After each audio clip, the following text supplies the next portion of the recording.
Yo, yo, yo. What's going on? Welcome. We're back. We got some AI to hit. We got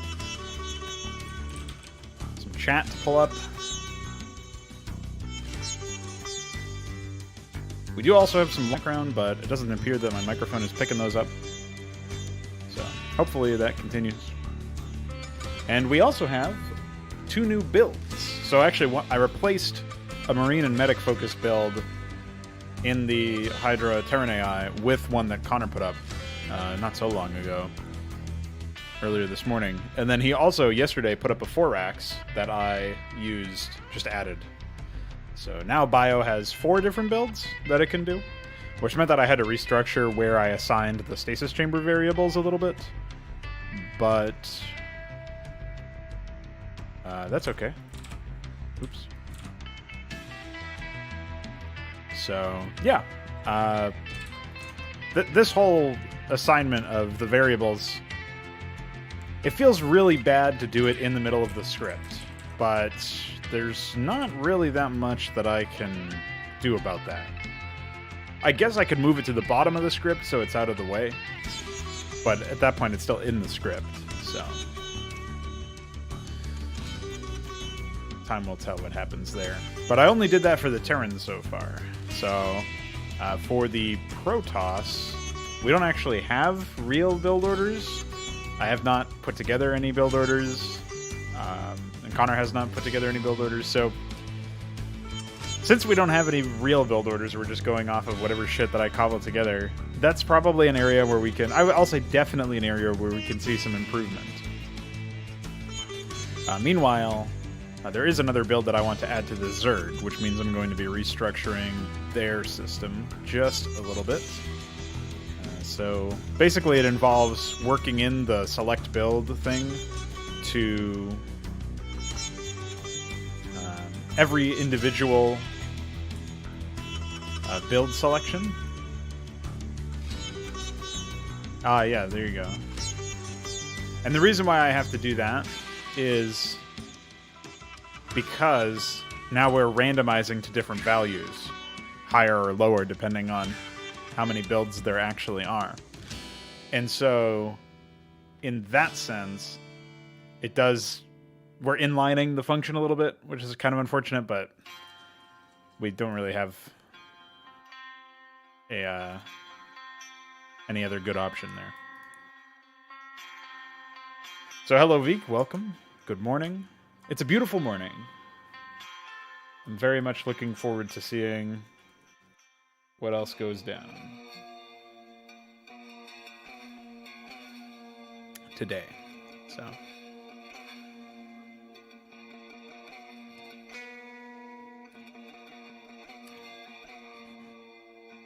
all right. So since we have that stuff taken care of on the Zerg side,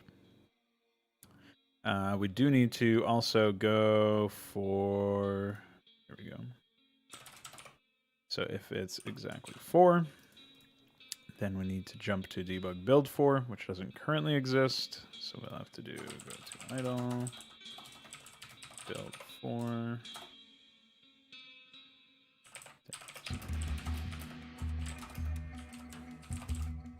What to say? Idle. Here we'll say dbg build for swarm.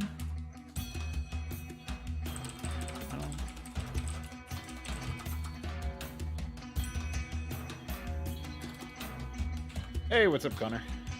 The man himself, responsible for all of these build orders. All right, so we have... just pop in here, and we'll say...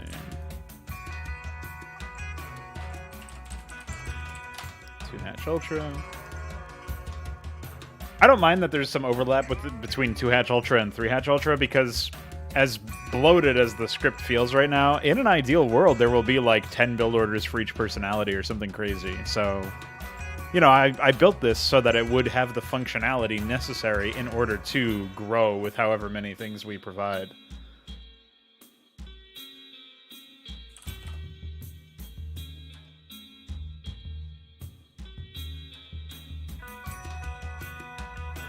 So... some things are just going to get outright replaced as we find better ones. Mostly, like, my placeholder build orders are going to be there. And then, you know, Connor or even myself, like, I'll pop in, or somebody will provide me with a better build order. If it's not me or Connor, it's somebody else. And those build orders will then turn into the more refined versions. But I'm sure a lot of stuff is just going to be outright new. Like... there's not really an analog. I didn't have a 4-racks build, for example. I did have a Marina Medic build that was less efficient than the 3-racks one. So I plugged in the 3-racks one and just outright replaced the old one. But in this case, it's like there's not really a huge necessity related to the...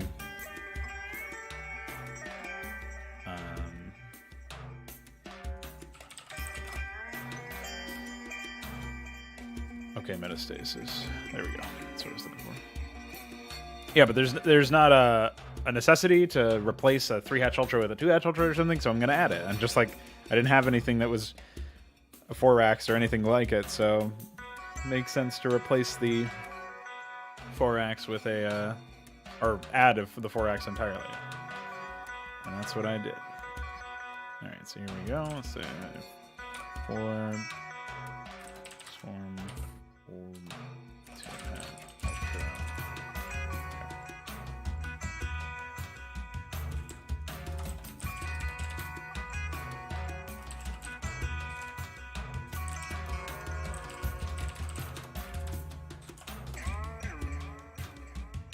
All right, so we'll find my man. Here it is.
supposed to say? Wait, build start 13 drone. Oh. Well, for this we should be doing.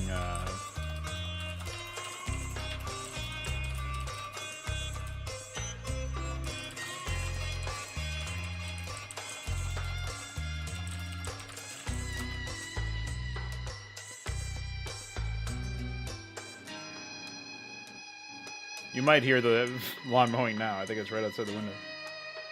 Where was it? Where? Okay.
Upgrade Q1. Z melee.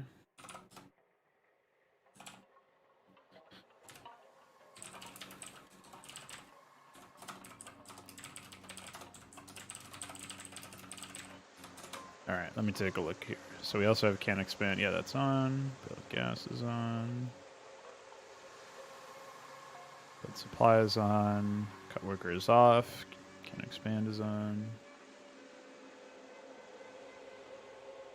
Build supply, build gas. Okay, so now we just need to do.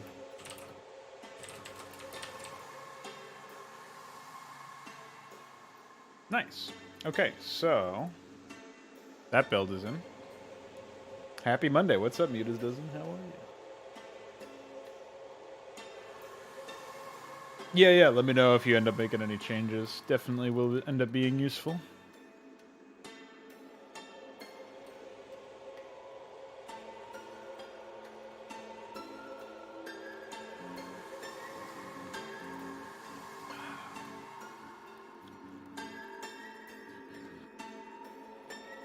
And we still have to do so much testing as well for this stuff, so. Oh.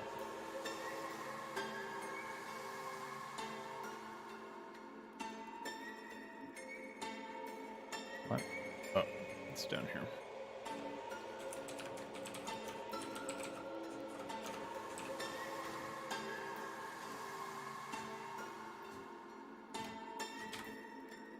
But with all that said, I feel really confident in saying, like, this setup is significantly more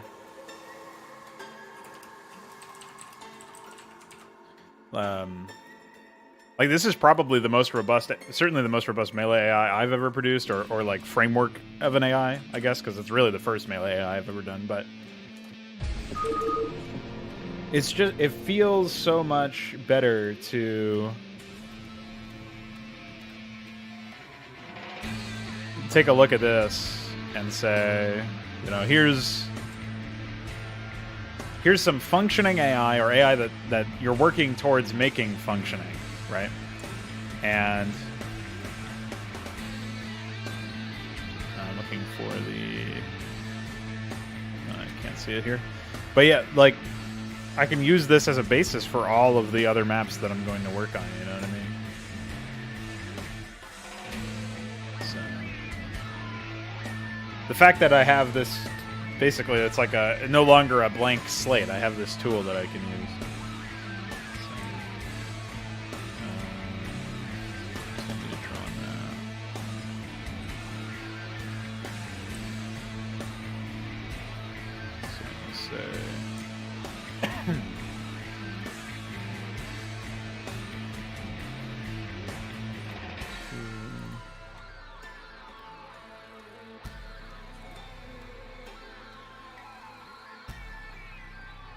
I want to see how the 4x works out, and obviously I was just working on the new build here, which was 2 and 4 as well, which is the 2-hatch Ultra.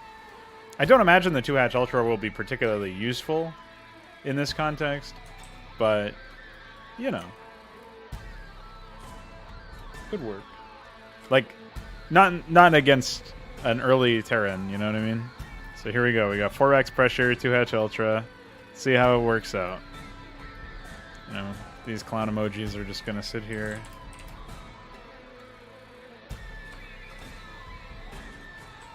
It's okay, we'll fix that.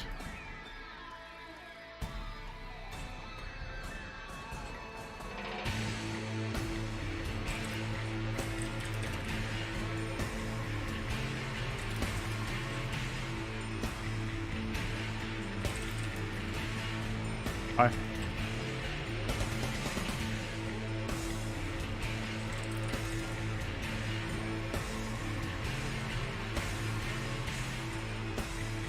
Alright, so those won't distract us from our target.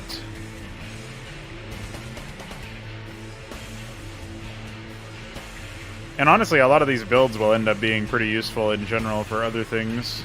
Like, just general things. Like, oh yeah, here's a basis for a build that I know works in a melee environment, and I've played against it myself, and I've seen AI and other players play against it, so I know its strengths and weaknesses. And all that stuff is pretty good. Pretty nifty.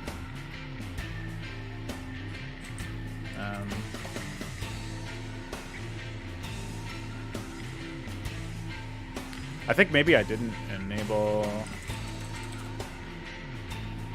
Oh no, it does wait for... Can expand. Okay.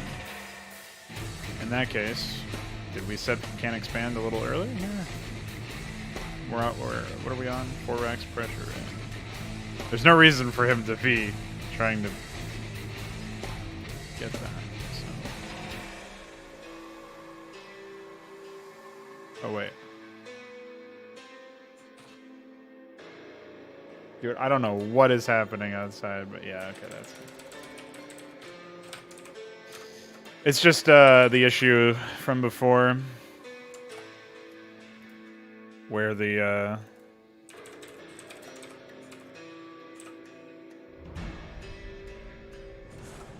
variable is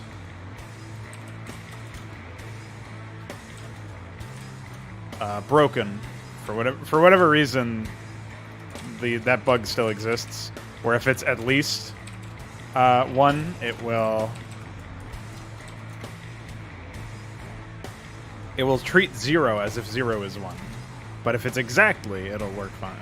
So it's all right. We fixed it. Not a whole lot of time lost there. That'll fix it for all AIs, and hopefully that means that we won't have any strange issues down the line.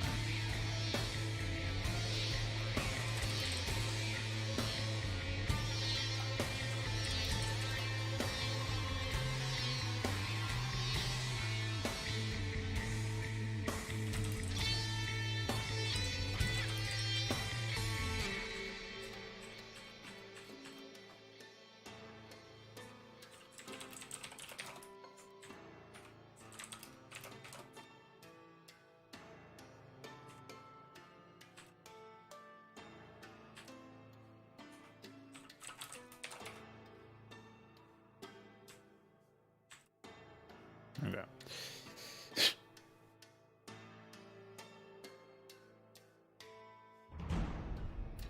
So we should be seeing a more conventional build order now, more correct build order now.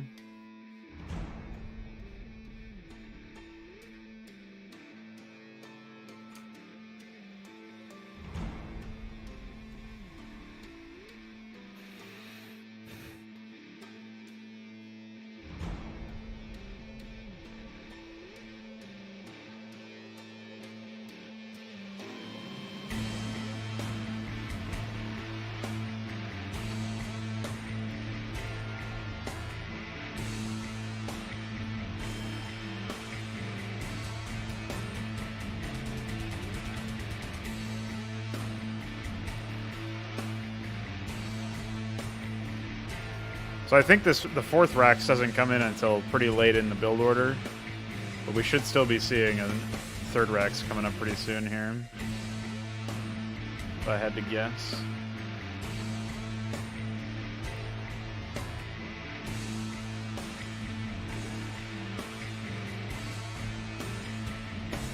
Yeah, I think that's it. Oh, that's it. Oh, I forgot. Yeah, I guess I should make another variable for like, it's like can static or something that will set in all the build orders to allow them to start building static defense. There's the third Rax. Not that it matters too much. I mean, they're banking a lot of extra money right now, if I had to guess, just based on their resource multiplier. So it doesn't matter that much, and I guess it's probably good that they do it, but time will tell. Let's see what happens. So still no gas for these guys. Looks like they're the classic Zergling spin move. A couple of Marines popping out here. They're not going to get here in time to stop this Sunken. Yeah, I don't know why they do that. They're really dumb with it. The bunker usage. It actually seems... I mean, I guess load bunkers really does make a difference. All right. Not right outside the window. Come on. Grow up. Have a word. Yeah, the double Sunken means that this Marine push is not going to do anything. But, you know.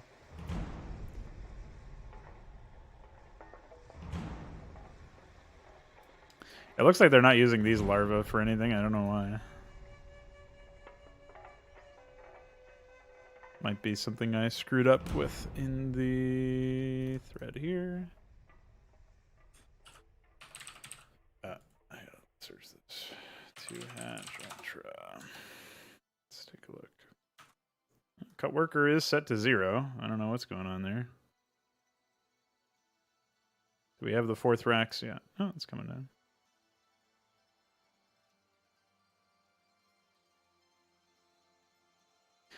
I mean, for somebody who, if somebody doesn't build Sunkens, you could easily see how 6 Marines running down their main before the first 4 minutes. I think that was, wow, that's fuck. But there's it's like 58,000 or 5,800 frames.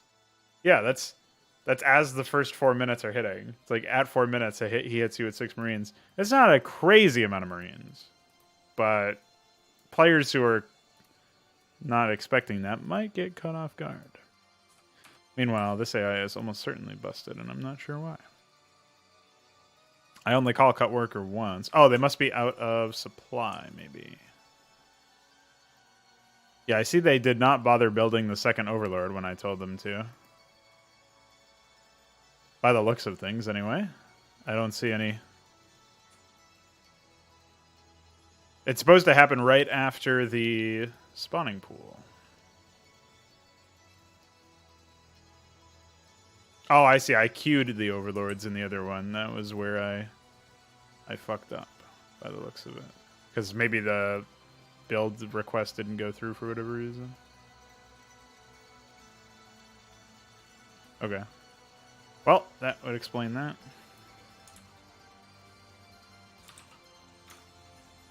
Okay. Just wait 24.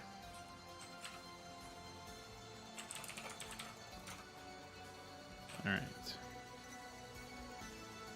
Out of curiosity, I'm just taking a look at the evolution of this AI. Double mid bay, not bad. No engineering bay, though. We should probably add that to the build. If only so that they get it early. They still don't have one. Maybe they're building one up here. Yeah. That took them quite a while for this kind of build. No engineering bay and no academy. So I might throw that in there at the beginning. All right. So we know what to adapt for the Zerg. It seems to have already been... Assuming that's the only issue that I could witness. Oh, I was just there. Okay.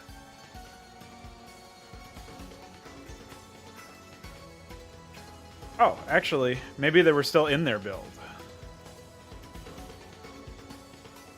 No, they wouldn't have been. Oh wait, I'm looking at 4X. 4X didn't have it. So what's that wave build start for barracks? One.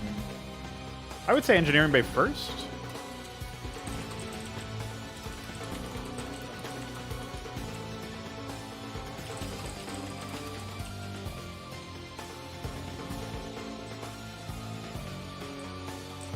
And maybe we'll throw in a med bay after the engineering bay.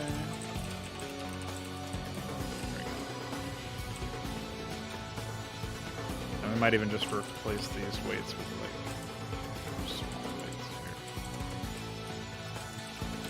here. What's up, Patrick? How are you? Okay. I don't even remember if I already imported this one already. And it's so nice. I know this is a much older change than some of the tileset stuff, but when Veek edited the AI stuff to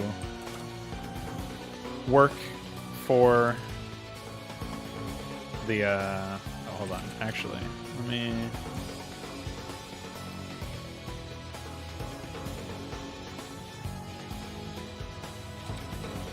just delete the other players.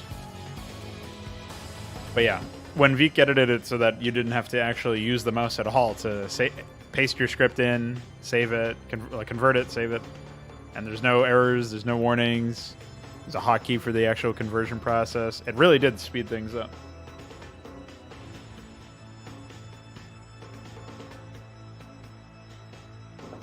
I think this was on, it wasn't the latest podcast, but it was the second most recent episode of the Big Boys Table, but Mesk talked about something similar. He talked about the fact that if you don't have good tools, especially tools that allow you to like move your, like to use your hands without pain, like he was talking about keyboard shortcuts and in really weird asinine positions on things like 3ds Max. That stuff is potentially really harmful. Like it can be really rough on your, wear and tear on your hands for a long period of time. It's kind of like reaching around the keyboard to hit P for pro. On some level, you just get used to it, but it's not great for your dexterity.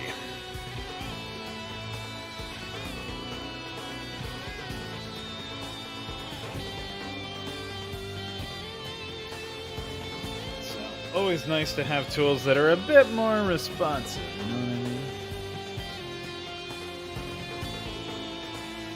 Also, I really don't know why the AI always prioritize expanding to the left or like to the middle in general. I no idea. It is a mystery. But we got our 2 racks coming up.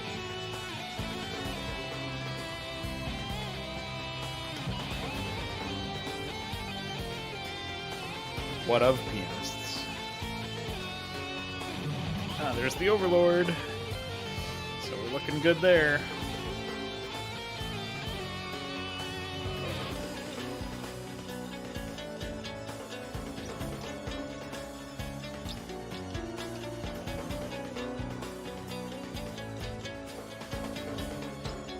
Well, I'm pretty sure they would also have some really long-standing issues with their hands, no? I could be wrong about that. That could be a fallacious assumption.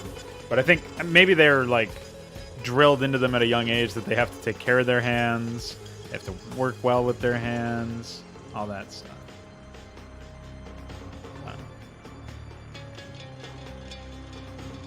So even though this means his attack has a higher chance of just fucking falling on its face if it gets scouted, I do like that they send the first Marine out to scout in a way.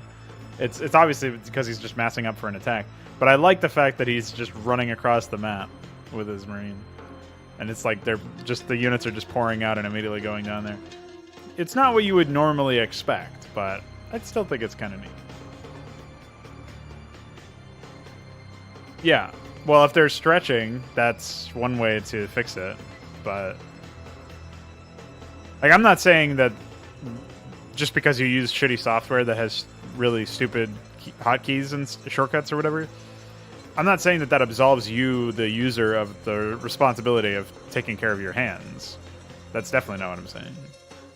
I just mean that it's pretty clearly a shitty thing to have to deal with in that capacity.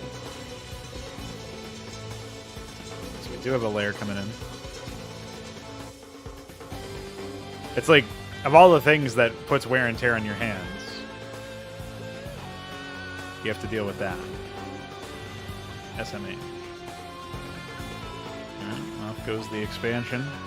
I like the expanding behind the first attack. That's a good idea, generally speaking. I don't know why they're spinning, but off they go. To die to a... Hey, this time there's only one sunken. Unfortunately, they won't get anywhere, but still. It's the thought that counts. There's the med bay. We'll be seeing an academy. Oh, we already see an academy. Nice. So we should be seeing a Queen's Nest almost immediately after that. Well, actually, I don't quite remember where the...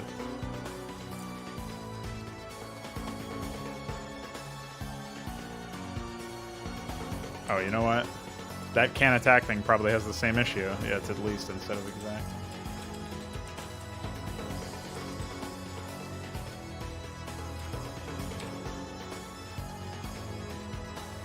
So, when is it in use?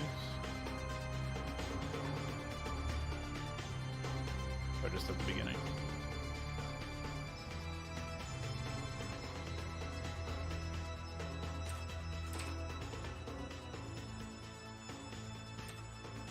Alright, another thing to fix. Because these guys are not supposed to start any attack until after they've already gotten their Ultralisk Cavern on the way. So, go figure.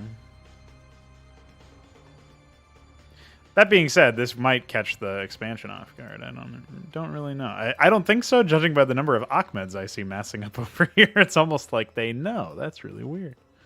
Who would have guessed? All right. Queen's Nest? Yeah, they tried to build that earlier, but they didn't have the gas or something. In fact, I feel like they should have the build gas by now, but I guess they only get it after the Queen's Nest. Maybe we could swap that build, that aspect of the build order a little bit. Because, well, I don't know if it was gas and not minerals. For all I know, they have plenty of gas, but...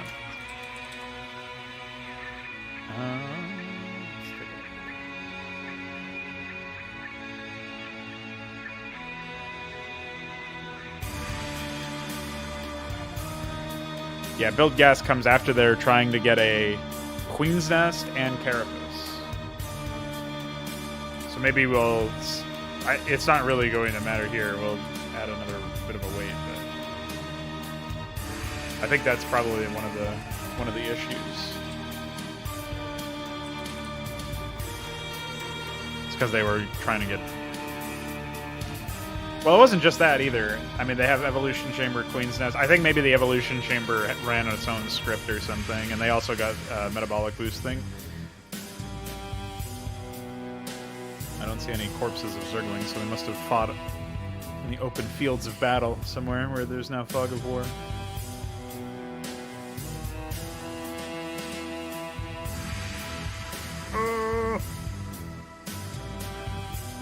Hi.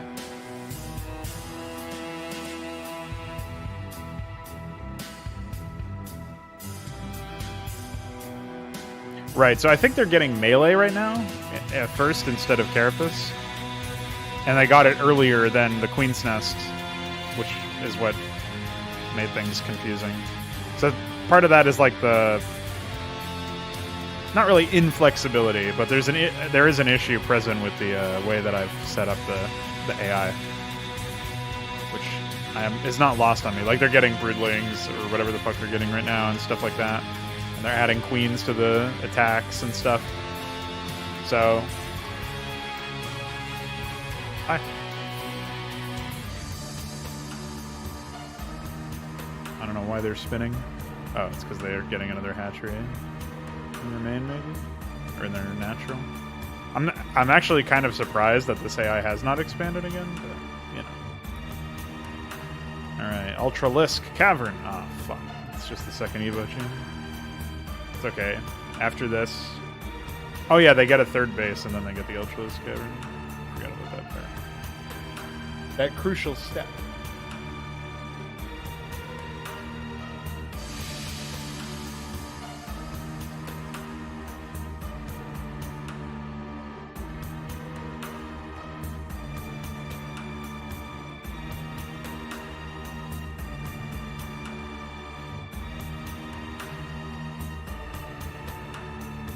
Meanwhile, I don't know where to put my depots, by the way.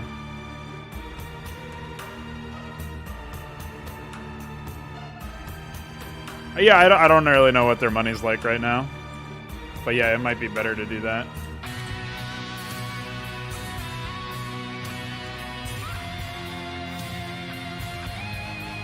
Mostly because I don't know where they are or if they've even decided to expand now.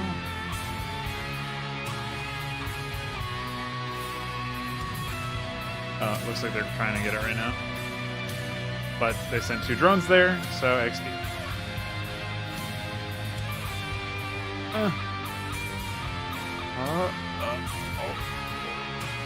Well, this is embarrassing.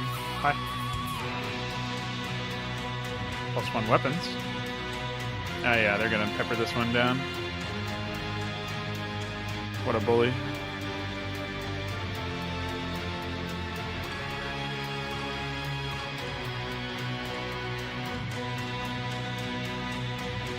Hi. Okay. Smart moves, man. Still no expansion.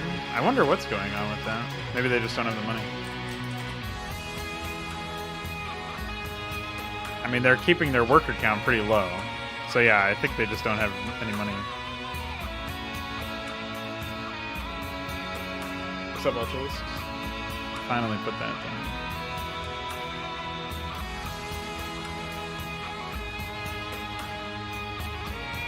There we go, we do have a base over here. What's wrong with that? If you can build siege tanks, I don't think Ultralisks are going to end your existence.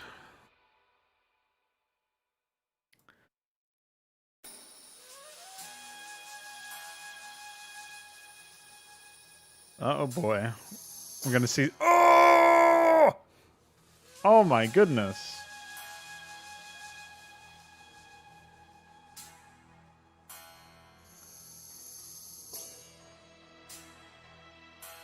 Yeah, I haven't even tested that one yet, but it'll probably end up being pretty good.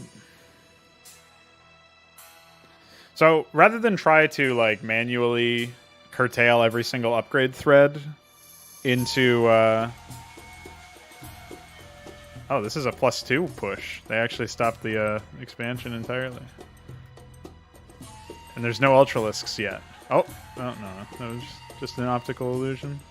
And there's no like armor, and actually the medics are way far behind.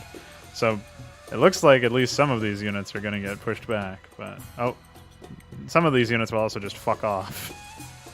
Oh man, they have a polyoid adhesive. These buildings are going to melt. It's a fire bats. No wonder that sunken colony didn't last very long.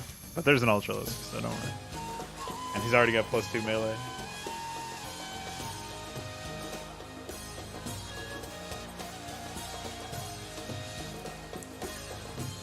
White.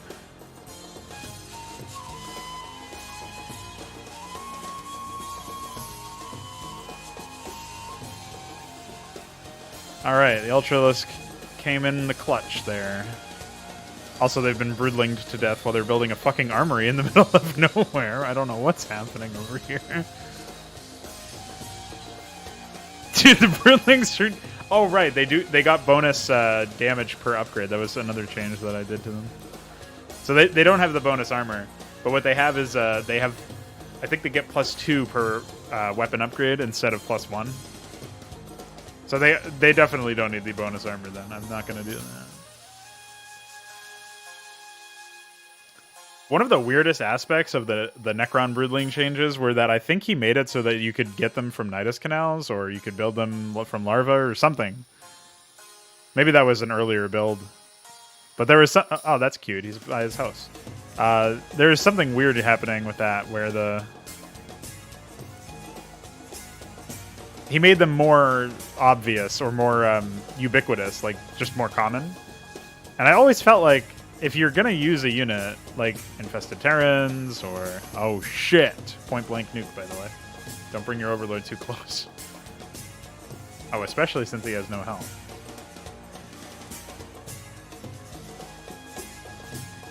Okay, bye. I love that the Queen walks into the radioactive blast with a quizzical look on her stupid head. But yeah, the if you have a unit and like one of its main characteristics are that it doesn't see a lot of use, it's not super common. I kind of think the whole point of that unit then is to be niche in some capacity. You're gonna need more than one Ultra, dude. It's a pretty big infantry armory.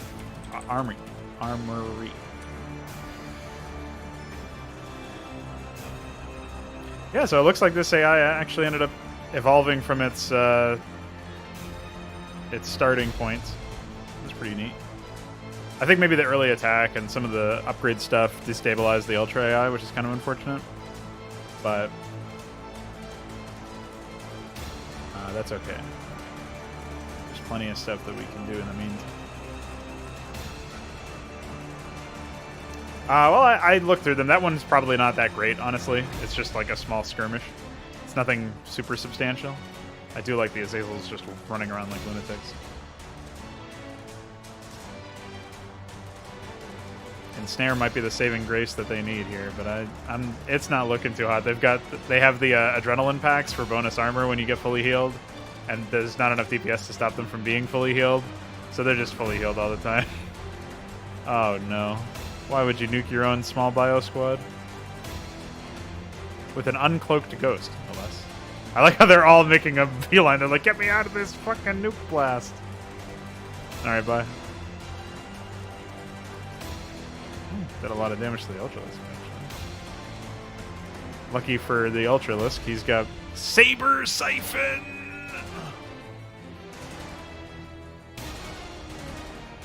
But yeah, I will often use screenshots that I take for thumbnails for the YouTube stream / YouTube VOD. Stuff like that.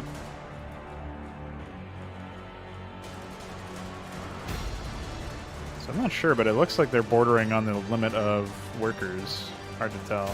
I still can't believe this guy's just spinning for his entire existence.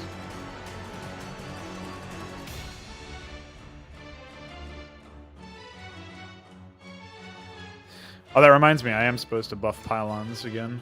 I did that in the documentation, but didn't do that in the mod. Pylons were reduced in health and shields by 100 each, which is a pretty substantial nerf. But the logic was that there's structure plating, and pylons are already really, really durable. And with the structure plating upgrade, I figured it would actually get more and more... just stack on too much, so I ended up cutting a lot of that stuff with the idea that you could regain, not all, but a decent chunk of the survivability, especially versus like Zerglings or units that don't deal that much damage like Vultures that previously would try to bust pylons and stuff. You could get a lot of that durability back elsewhere. But in this particular case, it didn't end up holding too much water, it looks like. And structure plating was just, in practice, almost never used, so wound up avoiding that. And as a result, now we're just seeing that a little bit of a version changeover. So I gave them back 50 of the lost shields and health. Should be fine. Hi. I don't know why those Azazels just run around like lunatics. AI is apparently not very good at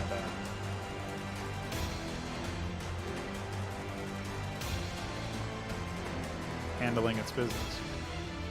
Also, these poor Ultralisks need to navigate this psychotic minefield of a base. There's millions of path blocking. Wait, oh, they're all spinning. So yeah, that's the other aspect of this, is that clearly this AI should be expanding more, and instead they're just building a billion fucking hatcheries in their names. I don't really know what the solution to this kind of problem would be. I also don't know why the AI moves its medics up. Medics are either too fast or too slow to actually help out with a lot of these attacks. I have no idea why that's the case. A decent, sizable army of 3/3 melee units and stuff. I don't know why they're spinning instead of attacking, but you know, it is how it is. Some of them are going to get pulled off to defend this. Now, the real test of the bio here is, like, can they out-DPS the Ultralisk? And it does not look like it. One Ultralisk to rule them all. This entire bio ball will get shut down by a single Ultralisk. Admittedly, half of them are fucking sitting around doing nothing. But you know how it is. Is that half health? Well, more Marines are here. I don't know what the fuck is in this dropship. An Ahmed! Ahmed Assault, dude. Hey, fuck your Defiler Mound, idiot. That is psychotic. I can't believe I just witnessed that. Ahmed airdrop into denying of Defiler Mound. Wowie.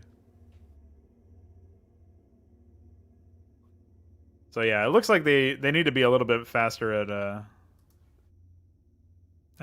pulling the trigger on these attacks. I'm not sure why they're not, because that was like one of the things that I changed not so long ago, was try to make it so that all of the AIs were faster in that. And that process, maybe what happened was that the attack itself might have done some weird shit where wow, that's embarrassing. They had a huge army and they split it across like 3 different bases. Now they lost everything. But the attack itself might have been something like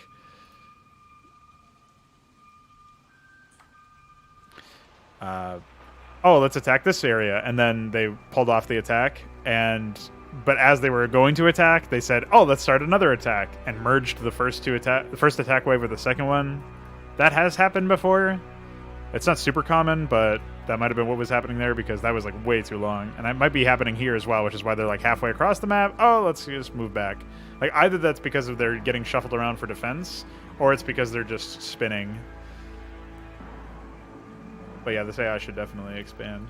I don't really know why it has not expanded. But anyway, despite the fact that this is turning into a psychotic stalemate, openings are going pretty well. I think a big issue right now is that the AI doesn't really seem to do anything with its army, or it adds way too few units to the attacks. So its armies are actually quite small for how much money it has. Like, this AI has 25,000 minerals. Could definitely be using that more intelligently. So I think what we'll do is, so there's 2 things that I wanted to change. One of them is create a new, so like I was talking about earlier with potentially making a new variable for waiting for, like, whether or not it could build static defense. We're going to make a variable for whether or not it can upgrade, and that's going to hold the upgrade thread until that variable is set to 1. Much like the can attack or can expand or whatever, except can attack it and now can upgrade. Those are one-time uses, so it's not like it's a looping thing that always goes back to it. So we're going to do that. It's fairly straightforward in that respect. So then we'll say var exactly wait. Okay. Attack 113.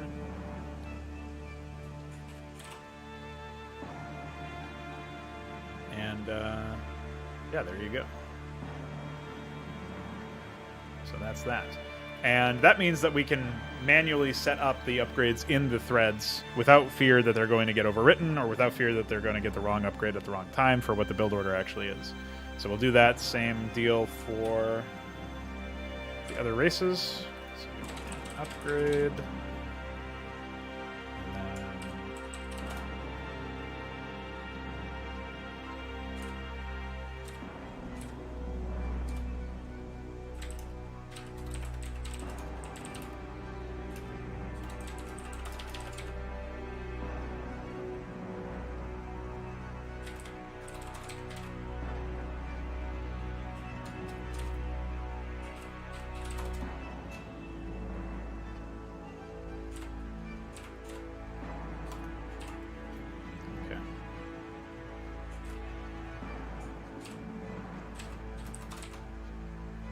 so there you go. That's that. All right. So now we just need to plug all of that into every single build order, of course.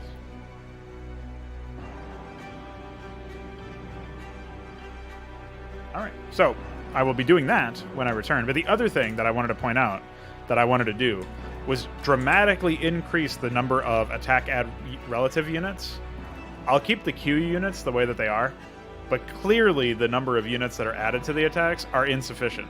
I don't know if even adding them to the attack list will matter. I don't know if maybe they don't have enough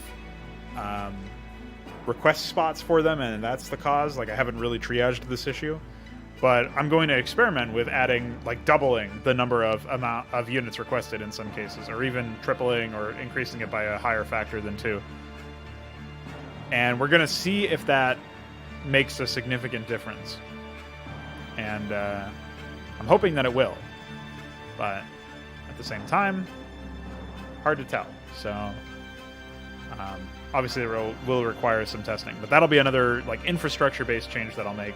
I'll do that first and then plug into can upgrade variables and double check all of the builds to make sure that they are specifically requesting the proper stuff that we want for that build. Because in some cases I just presumed that the upgrade thread would do it itself and didn't hard code it into the build order. I'm going to have to change that now, obviously. So we'll be handling that and the attack add increases when I return from the bathroom break. And then we'll test, and hopefully we'll see some pretty significant improvements with the mid-game, late-game stuff. As far as the Zerg expansion issue that we were noticing, I'm not really sure what the case for that would be.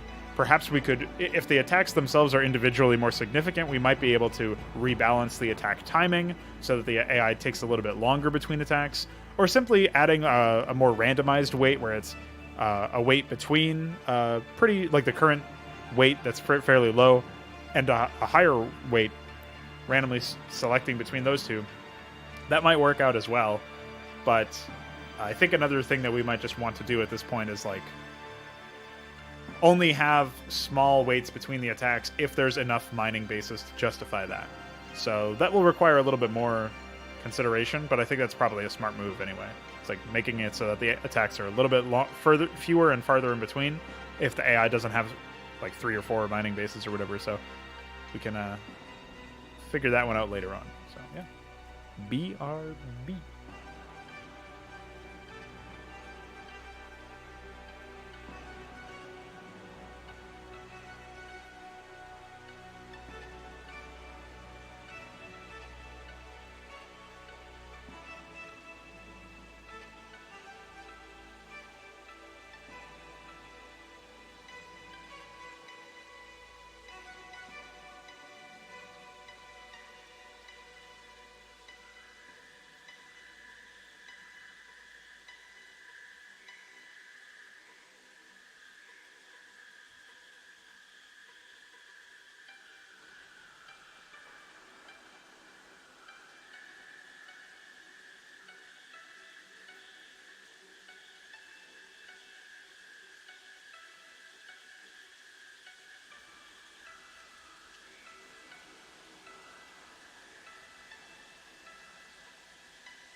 We're back.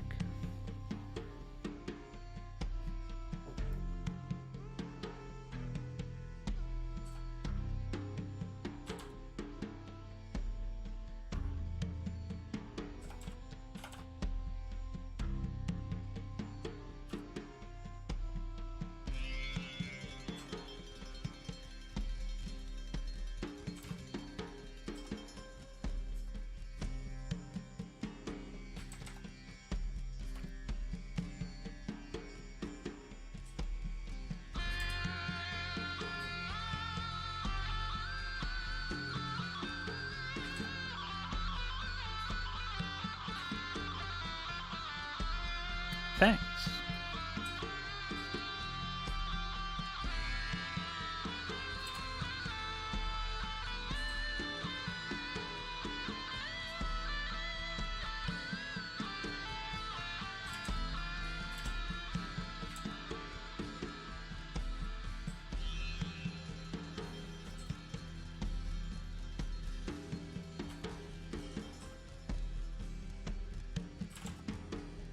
Yeah, the battlecruiser physics lab thing. Good luck actually getting anything out of that one, I feel like.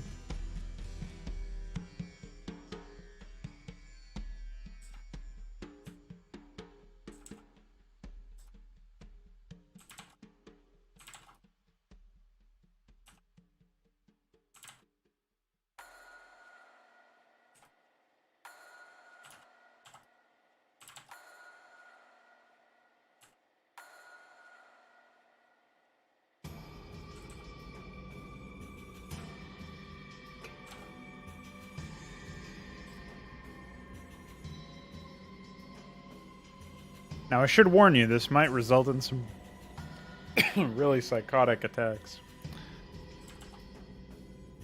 But sometimes you need a little psychosis.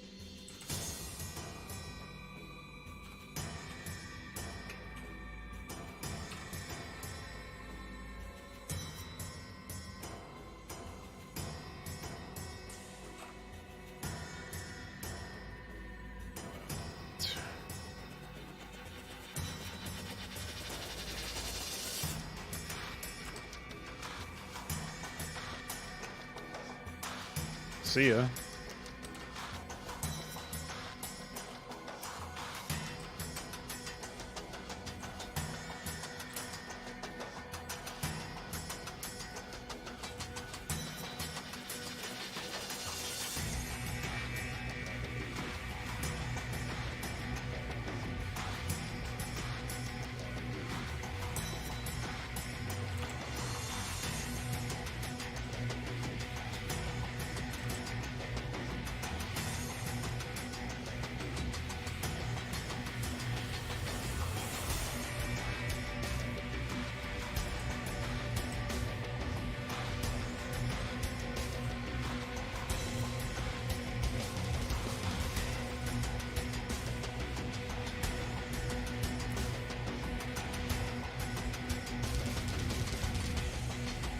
Protoss ones are much more annoying to do. That's okay. Not that big of a deal, I guess.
I don't know how I forgot to comment out the star collar at almost every fucking point.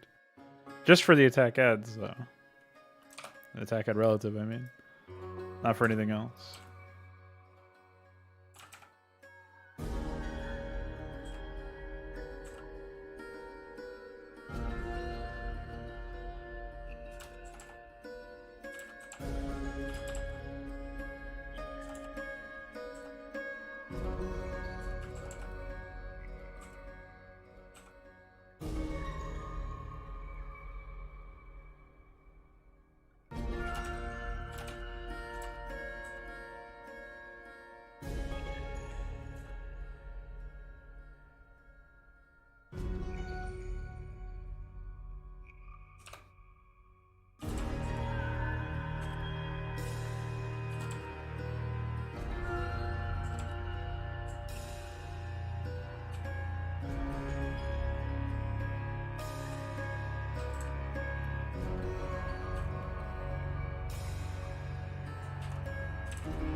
Alright, well, that's something.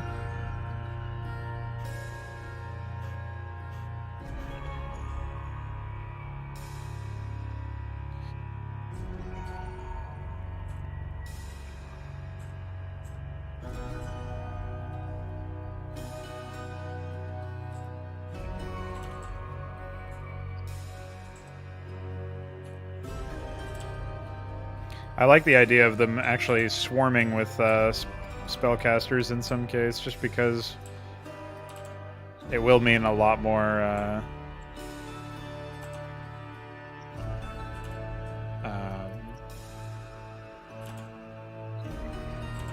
what would you call it? Just a lot more spellcasts in general.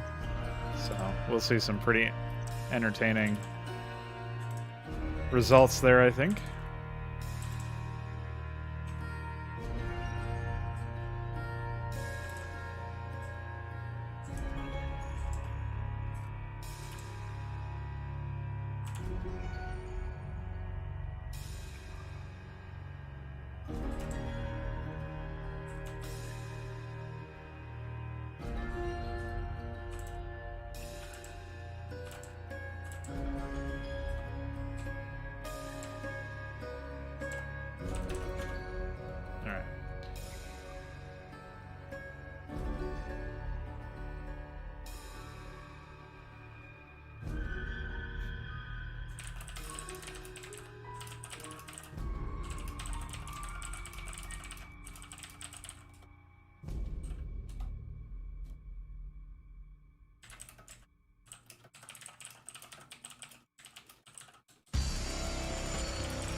Okay, time to go through all the build orders.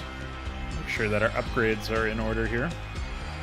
Easiest and simplest way to do this would be to find the build fin and then do var set can upgrade 113. Basically just plug this in towards the end of all of these at the fin block. And other ones. Swarm fin and air fin is the last. So we'll do that for all of the races. Just plug that in at the end. And Before we move on to the next set, of course, we are going to take a look to Hatch Hive. I don't know if the 2-hatch Hive build is actually something Connor came up with. I think I just adapted it from his stuff. In which case, we're probably supposed to get some upgrades here. I wouldn't know when specifically.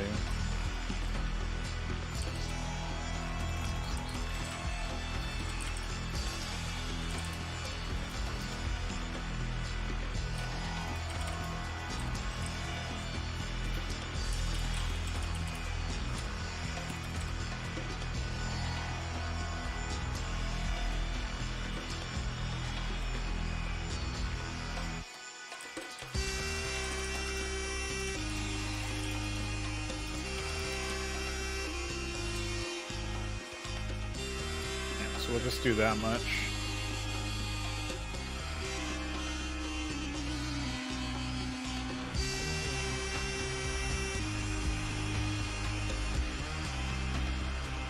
Before second overload? You don't even get gas before second overload. And in a 2-hatch Hive build, I don't know if it's necessary to rush it. Here I have it right before the lair, but it might make more sense to use your first 100 gas for the lair if you're really rushing it.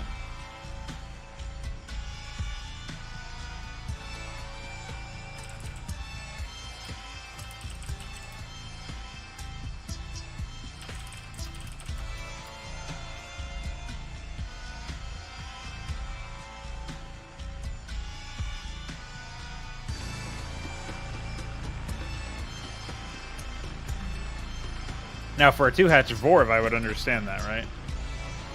So then we can do it.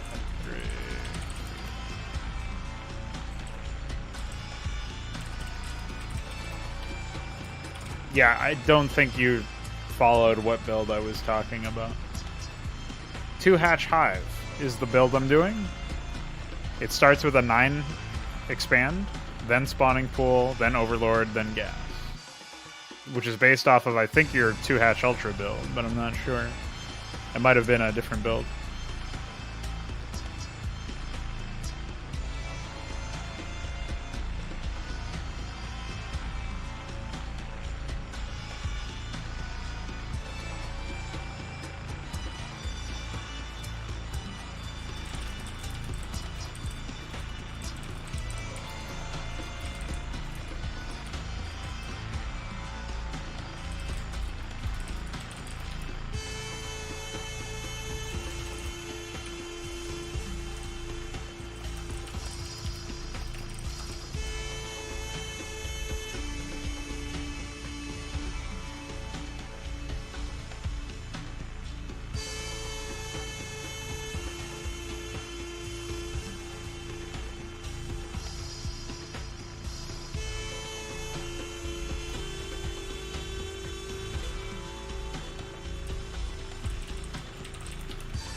Alright, so this is good.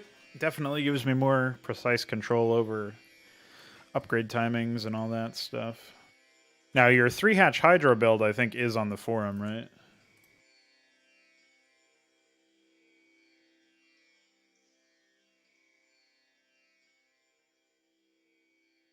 Can't read all of them. Your italicized blue text is almost impossible to read at the beginning of the I think it's the 3-hatch Hydra.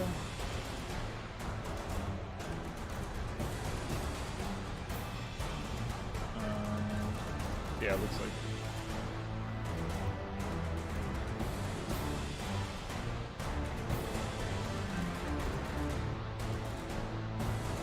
Although here it looks like we do Overlord spawning pool and then we 12 hatch, so this is not the same build.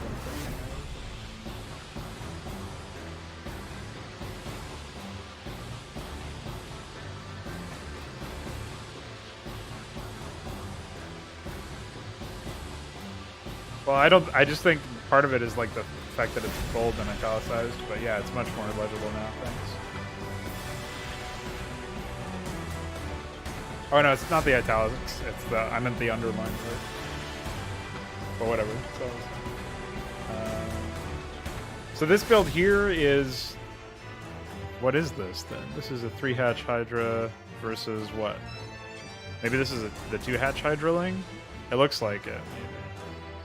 Is what I used.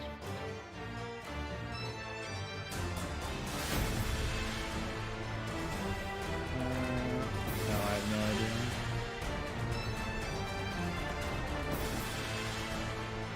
Oh no, I think this is the same. This is the same one. It's just that I made it a 12 hatch or a 12 expo instead of a 9 expo.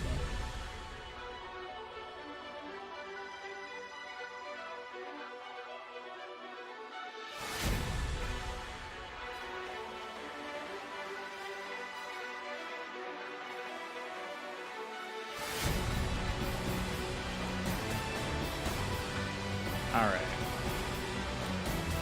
Just rewrite it. It's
So the other thing that I should probably put in as a safety is sort of like a panic thing where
yeah, so this is really stupidly overcomplicated, I think, but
okay. So basically, this is like a built-in panic that will tell the AI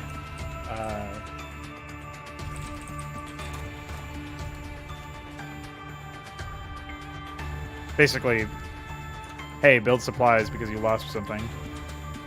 All right, so that's done.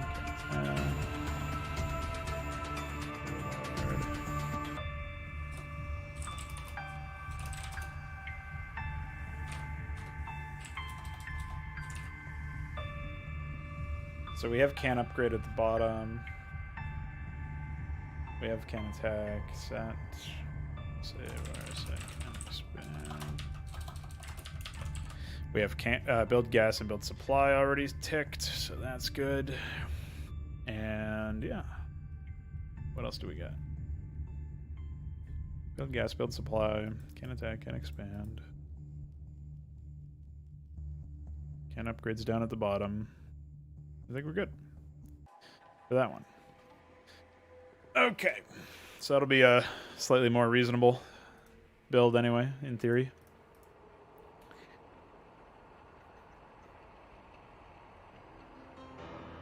Now the 2-hatch lurker, I think, is built off of a Team Liquid post, as opposed to anything that anybody has researched here, I think, but that's okay.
Okay. 2-hatch Hydra Ling. Probably would benefit from...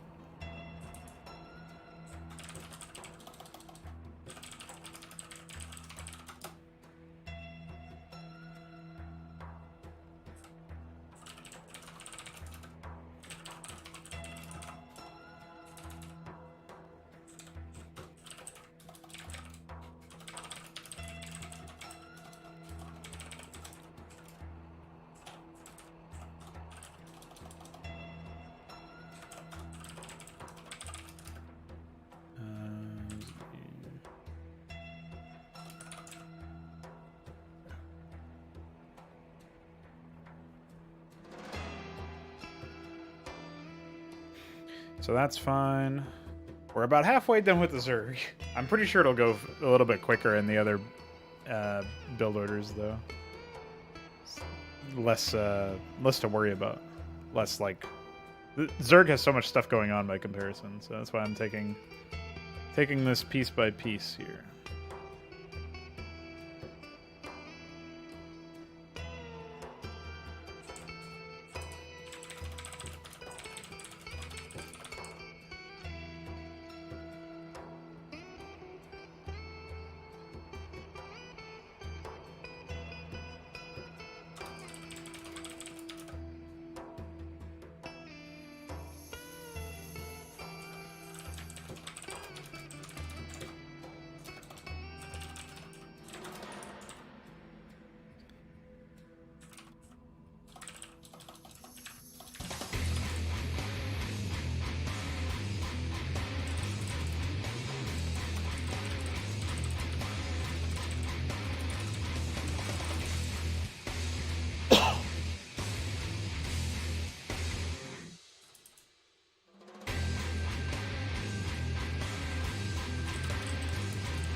Oh yeah, they got the double Evo.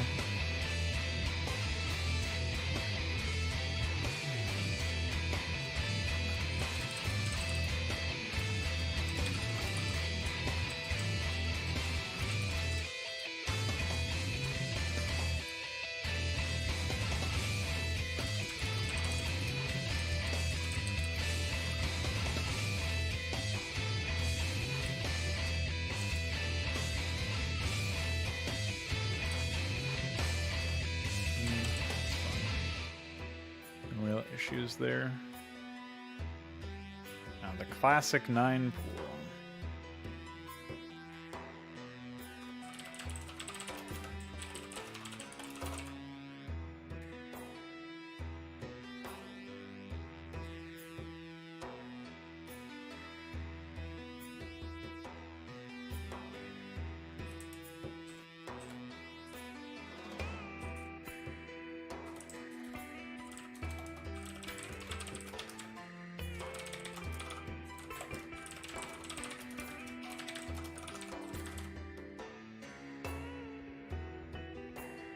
Okay.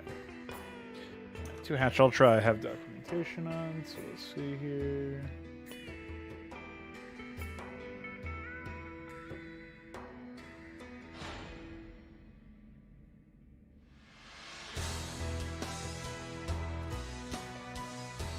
So it looks like the second Overlord is also when you would do...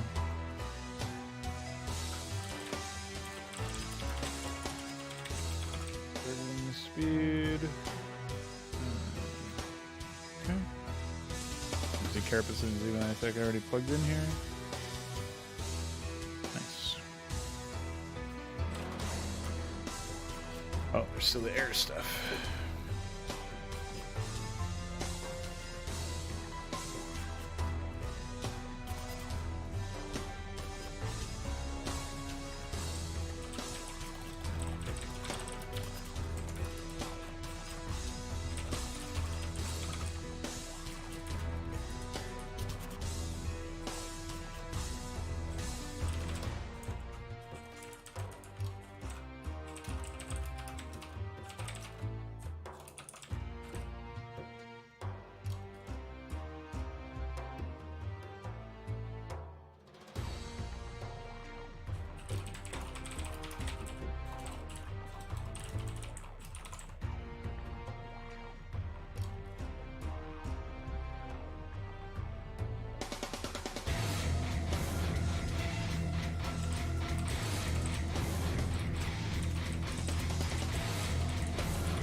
Alright, Zerg taken care of.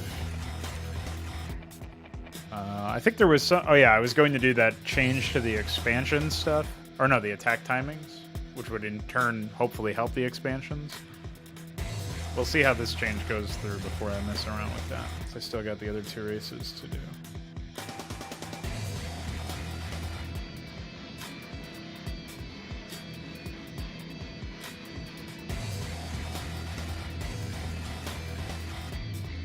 I don't really think any of these need to worry too much about that.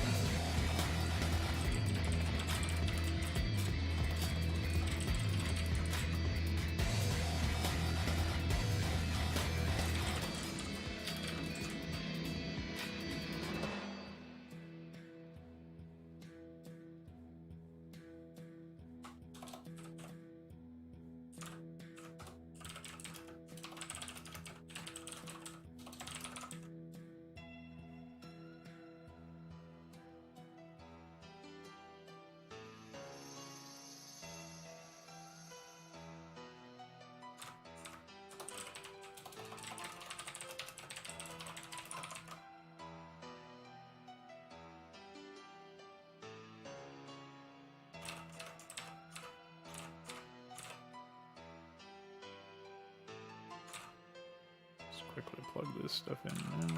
But yeah, I'm already halfway done with this, and it's just a once over, really.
Yeah. Super easy compared to Zerg. Holy moly. Kill this for now.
Okay. Nice.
Okay.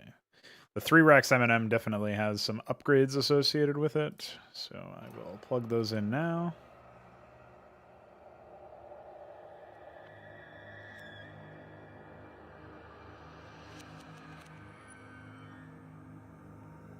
Oh, looks like I already did stim packs and upgrade queue. Oh, okay, so I already plugged those in.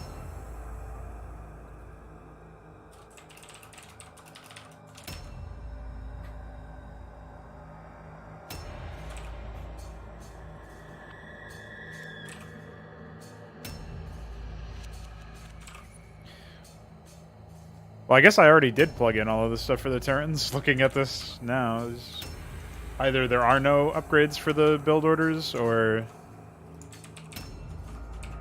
it doesn't matter because they need to spend the gas on other stuff.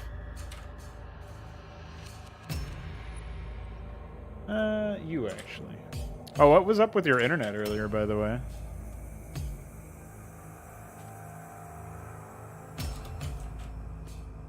I think it was yesterday. You had some problems. Hopefully that's all resolved.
These mineral layouts are strange.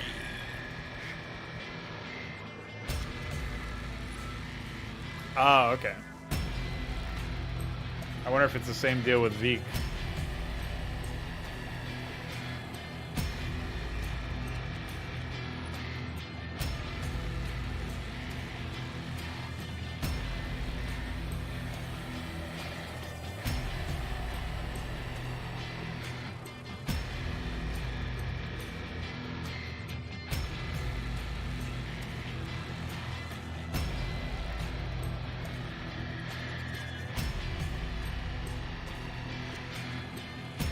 Nice.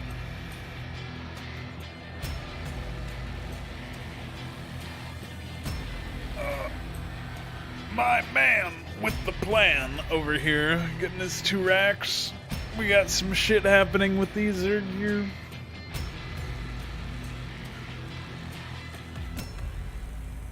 We got some safety for if they lose a supply depot or a barrack. I mean, a pylon or a overlord. That really adds some peace of mind for me, man, honestly. It's pretty nuts.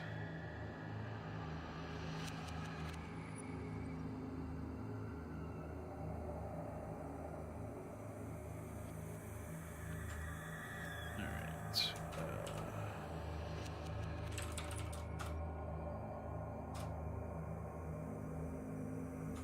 Just want to make sure that we actually have the can upgrades in the right spots. Yeah. Should be in the clear there.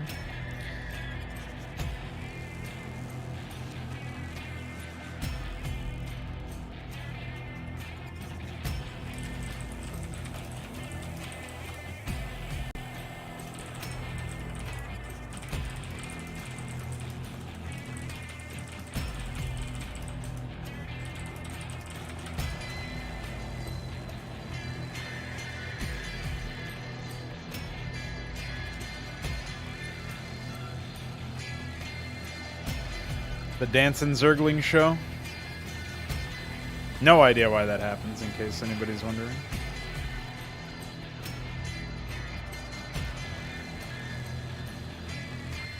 So the Terrans are a little bit less immediately aggressive with their first attack moving out, but that's because they're actually following the build order now. So hopefully that just means that their first actual attack will be way more pronounced, even if it will come a minute later or something. Like 5,800 frames is when their first attack came, so we would expect that. You know, I'm not sure exactly when the actual attack will hit now. I think they wait for their... Because this is the 4 racks build, so...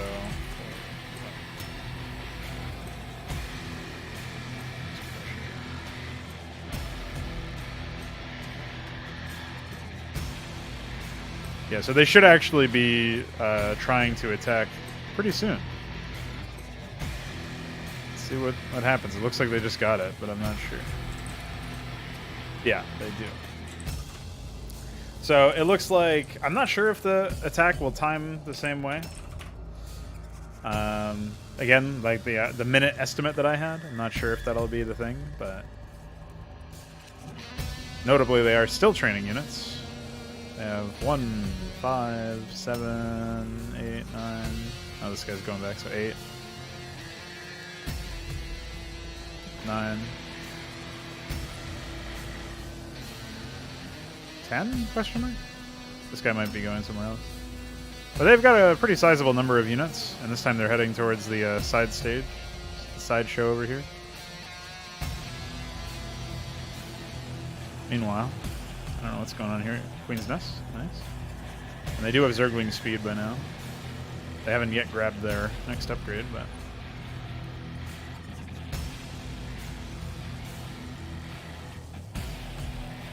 What's up, motherfucker? Unfortunately, their Marines really love to run into sunken colonies, so they won't get too much done here. So they do the wise thing, actually, and back off. I don't know. I think they're massing up for another attack with their next round.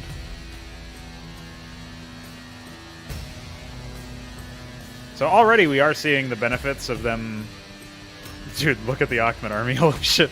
We are seeing benefits of them picking up additional units in their attack waves. In terms of they have way more units now. Color me fucking surprised, honestly. The fact that they have 5 fire bats marching down the middle of the map is a little weird, but you know. Maybe they'll kill some drones or something.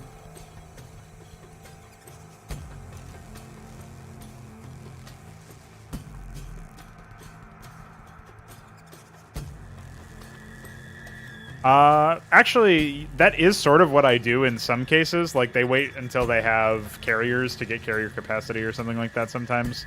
Or it depends on which personality it is, too. Because there's some cases where the AI would never build a... They would not have carriers unless they built Stargates way late into the game. And at that point, why upgrade something if you're not going to heavily go after it? So stuff like that is the case. So unfortunately, this AI has not hacked the game and immediately researched a polyoid adhesive, so his firebats are not going to destroy sunken colonies, but eventually it will happen. And yes, I request every upgrade in the game. I have the commented out upgrades that don't actually do anything right now, but there is code for them. There are 4 per AI, like Veek says. It's general. Some bio focus, some mech focus. Well, it's actually 1 is mech, 2 is bio, and some air focus. So the mech focus is obviously Hydralisks for Zerg, like Hydra, Lurker, Basilisk, stuff like that. Ranged units, basically. The mech for Protoss is like a weird mix of Dragoons, Reavers, and then also air units in the mid to late game. And obviously mech for Terran is just like bunch of factories, pump out tanks and stuff.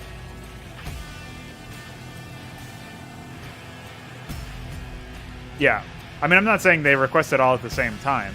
It's in large part it's related to like what tech structures do I have? If I have this tech structure, do I have the units necessary for the upgrade to be even worthwhile. Stuff like that. But the idea is that eventually they will get tier 5 upgrades on everything. Every tiered upgrade there is. They'll have it eventually. They'll use all of the different armies that are available to them and stuff like that. Here we go. We got the 2-hatch Ultra. It's finishing up here. Ultraless Cavern has hatched. This is a much larger second attack than we saw before, I'm pretty sure. So this should be interesting to see what happens here when they pull the trigger on it. Not quite yet. Not allowing themselves to be provoked. Oh, never mind. Ahmed's leading the charge. Fuck that spore colony. And another Ahmed bites the dust. It's okay, they didn't need those.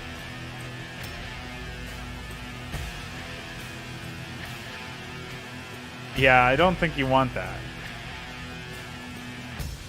Here we go. Trigger has been pulled. Some of their units are thinking twice about running forward. Ahmed heard that all of his other clones died in a horrible fucking accident where they ran into a sunken colony. Which sucks, because this attack would have actually done something, maybe, if the fire bats hadn't done that. That was really stupid. Huh. Yeah, I don't want to imagine that, please. Oh, nice proxy barracks there. It's a crouching tiger, hidden cock moment right there. I don't know what the fuck's going on. What base is that assigned to? Oh yeah, of course. That's where I would put my barracks too. Alright, anyway. There were some other questions you asked earlier, Iquare. What part of melee scripts am I working on now? Just general stuff, like testing out certain build orders. And because there's 3 to 4 build orders per personality, which puts us right now at it's 3 except Bio, which has 4 for Terran and Zerg. So Protoss only has 3 per personality, so that's 12, and it's 13 for the others, for a total of 38. So there's 38 different build orders across the entire AI spectrum.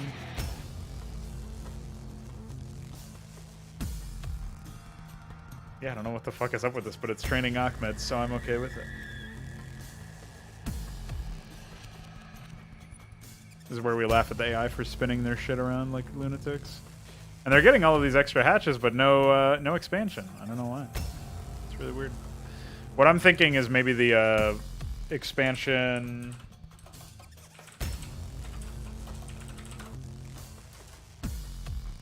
The wait for money might be getting them. And so maybe it should just be done like that, so that they create the request. I don't know. Hard to say.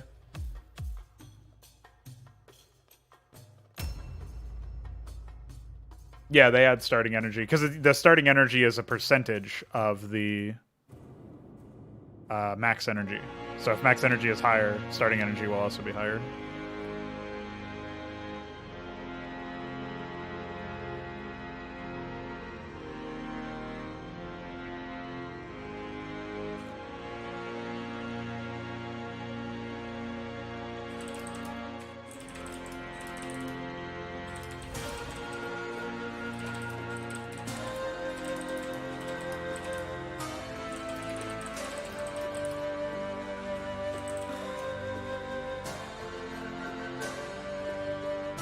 Now this AI is expanding out the wazoo. Oh no, Ahmed's house died.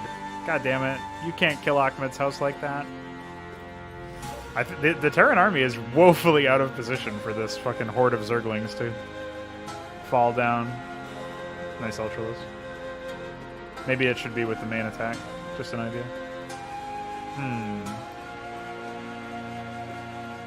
No adrenal glands yet, but this is pretty epic.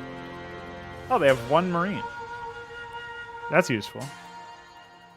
I like that they turned around. They're like, okay, bye. Oh, man. So this trickle down unit economic right over here, man. Nice build order. Or base layout. Fuck. Idiot. Another Zerg attack coming in. The Zerg might actually win the day here. Ahmed did just take out a bunch of men with him. Nice miss there, buddy. Second attack massing up, including an Ultralist that probably has Saber Siphon, if I had to guess. There's an upgrade being researched anyway.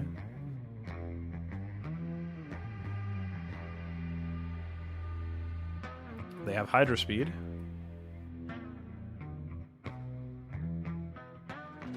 They are getting their third. So there's that. I'm not sure what's up with the Terrans and why they're not attacking, but they are just spazzing out because of their base layout, which is pretty unfortunate. And they're getting brick-linked to death. AI selects its unit's composition based on its personality. There's an element of randomness, but it's not... Well, actually, there is no element of randomness. There's a chance where... So basically, it's like...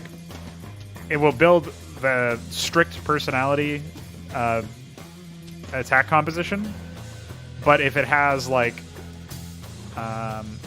for example, the Zerg is like, if I have a Spire, then maybe add some air units. Or, like so it's kind of primitive right now, obviously. It's not great, but the idea is, like, depending on my tech, and for the other factions, it's like... For the other races, I should say, it's more like, hey, depending on how many starports I have, maybe my bio build order will add, or my bio personality will add additional shit like rates or whatever.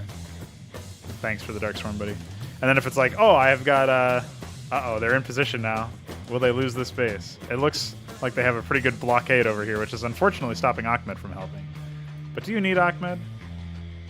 Oh, yes, you do, because you have a Saber Siphon Ultralisk spinning around your army. Oh, dear.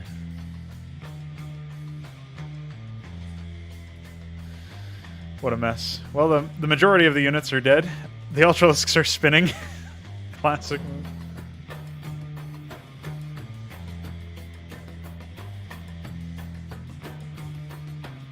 It's impossible for me to do that without a large number of specialized commands. Unfortunately. This is embarrassing. What do you have to say for yourself, Necron?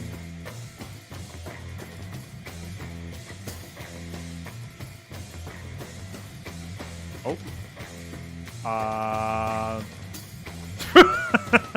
Oh, he could have killed Ahmed. Maybe if he regenerated enough health, he might have been able to do it.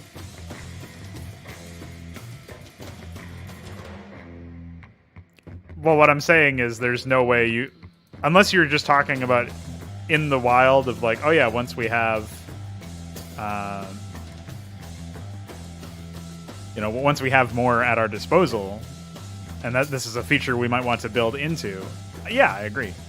Would be great. But right now, nothing I can really do about that. Without it being like without it mostly just breaking stuff, I think. Hi. Also, player need being broken is so bad for the Zerg AI in particular. Their tech is so expensive, and they still think, hey, I don't have a Hydralisk Den, even though they have a Lurker Den and a Basilisk Den. So they build another Hydralisk Den at every expansion. Like, they have 3 Hydralisk Den equivalents in their main. They're building, like, a 5th Evolution Chamber or something. Do they have more than one Defiler Mound? They might. Oh, no. Yeah, so they have 2 Hydralisk Dens, a Basilisk Den, and a Lurker Den. They only need 2 of those.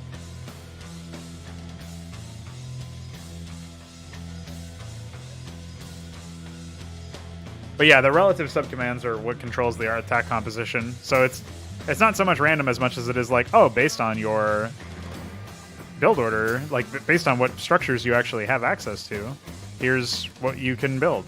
Here's what you should build, based on your personality and the structures you have access to.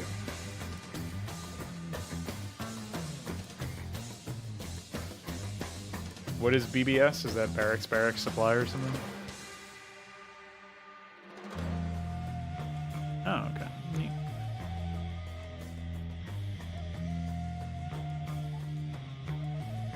I think the Terrans have a significant upgrade advantage, but the Zerg are still hanging. I do also baffle. I'm still so fucking confused by the... Oh. Okay. Epic. I think the wrong height level was used for this. Otherwise, we should have vision over here. There's a dark swarm man on the loose. Hey, isn't there an overlord over here? No, he's coming. If only that Hydra stayed underneath the dark swarm. Oh, just heal off of this command center. No, don't mind me. Oh shit, they're parasiting the wraiths. Oh shit, dark swarm again.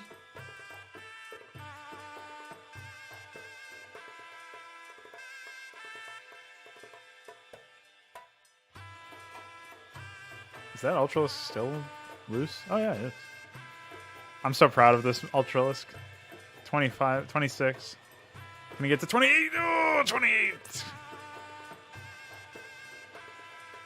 10 million Zerglings. Oh no, Kaiser Rampage! Oh, it expired because he got surrounded by Zerglings instead of being able to do anything. I love how dumb they look when they're speeding up like that.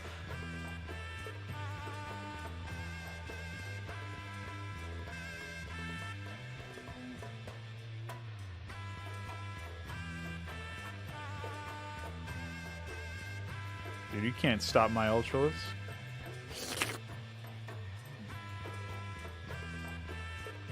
Oh no, he's spinning. Oh, it's because of the fucking Wraith that hit him. He lost all his confidence. Nice. You lost 2 Ultralisks. Good job.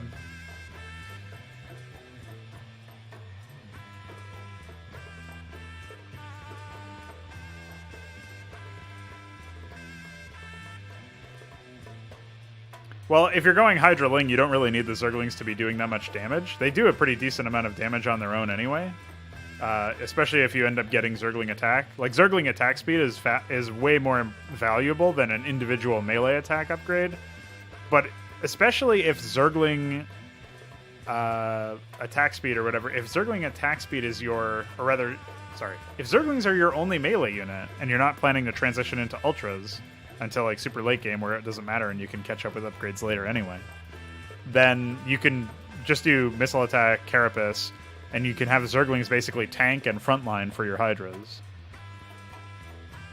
So in this case, since this AI is supposed to be using Ultralisks a lot as well as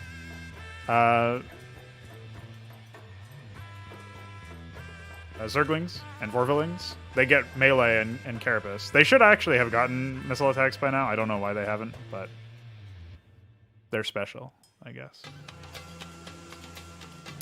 This AI is running the Bio personality with the 3 racks Marine and Medic build order,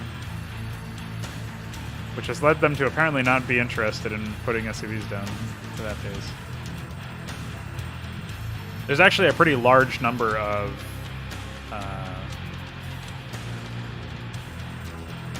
issues with the AI economically speaking, and I don't really know what's fueling most of them, but it is weird. Well, yeah, that's the point, is they're not really meant for DPS. They still add a lot, but the idea is, like, it's not that by the time your enemy has 3/3 anything, you should have at least 1/1 on anything. So if they have 3 infantry armor, you should at least have 1. If you're using Zerglings, you should, at that point, I think it's fair to get tier 1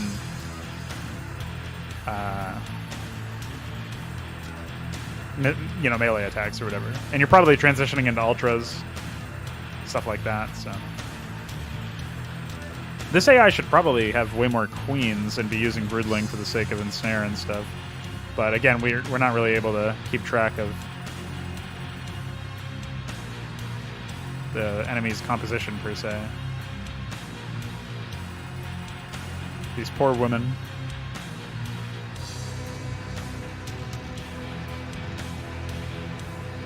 Pretty sure it's old Infinite, but AI doesn't use it. Oh, maybe they do use it on Overlords. I don't think you've changed anything associated with it. The attacks are split because even Blizzard, as dumb as they were, knew that giving Hydralisks, even in vanilla, the same attack upgrade as Zerglings, Broodlings, Ultralisks, They knew that that was a bad move because of the balance of the game, right? For the sake of the balance of the game. There's the ensnare I was looking for.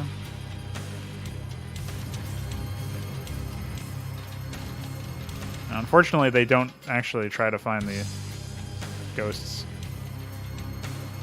Well, they found him right there, but... So there's the... That's a lot of overlords just died. Pranked.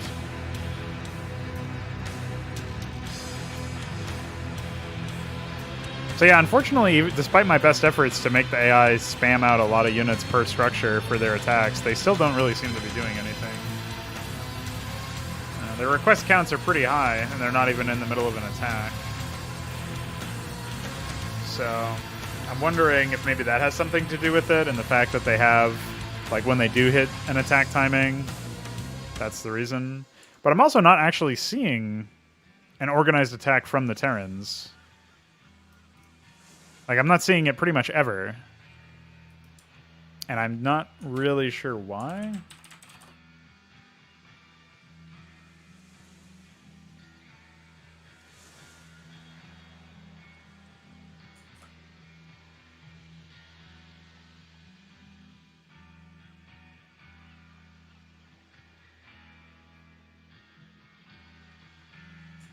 Because actually, their weight attack stuff should not matter because they have at least 10 factories, right? So they should just jump straight to blank return when it calls weight attack, and they should immediately go. Meanwhile, they only now, a minute ago of game time started on the... bullied.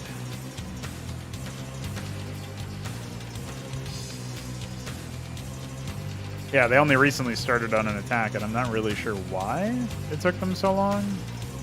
But I'm also not seeing troop production. Oh, there we go. They lit everything up at once. Holy shit. They actually lit every single barracks up at once, it looks like. Wow. Way to put me in my place. So I guess maybe it might be related to them not having that much gas, but...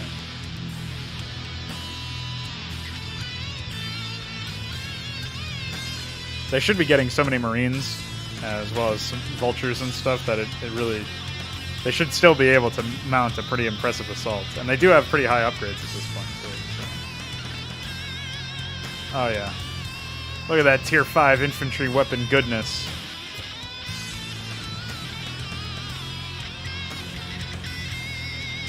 I have tier 4 carapace now, though, so...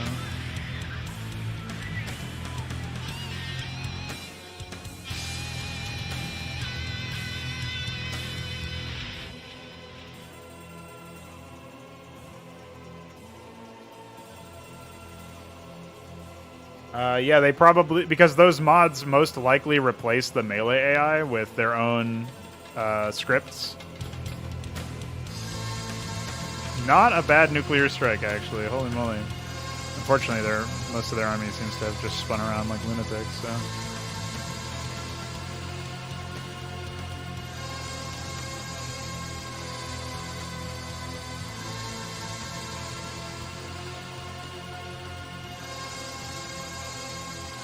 Well, I figured it did, but something must have gone wrong with his setup then.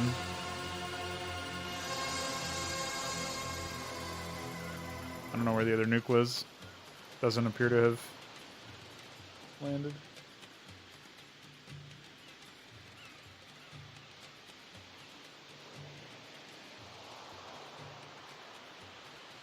So, yeah, I'm just wondering at this point why there's... such a long delay between the attacks. Time to B.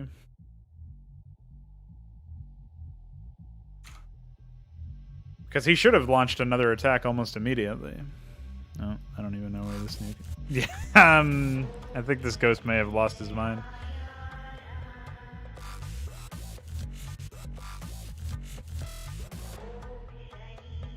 Oh, okay, you got a queen and a defiler. I guess that means it paid for itself.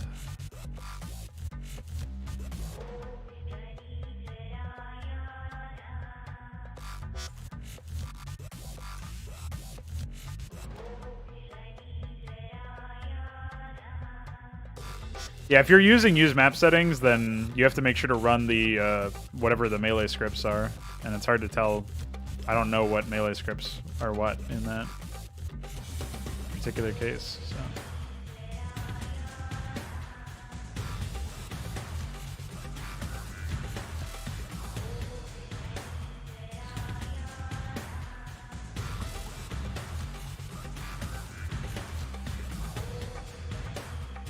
He's got a lot of money.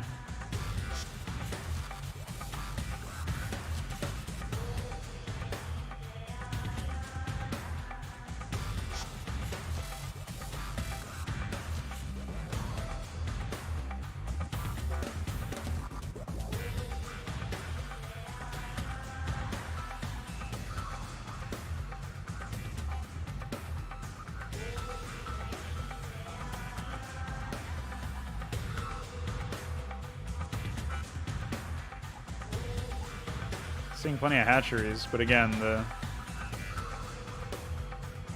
the Terran attack forces seem rather pitiful compared to what, even compared to the Zerg attack forces, honestly, but which aren't really that great either. Seeing a lot of Zerglings and not a whole lot of anything else. The request count is occasionally spiking to 63, which is the max. Oh. Now this is just rude. Oh, when they're parasited, they can't be healed. Oh, well, they're supposed to not be able to be healed.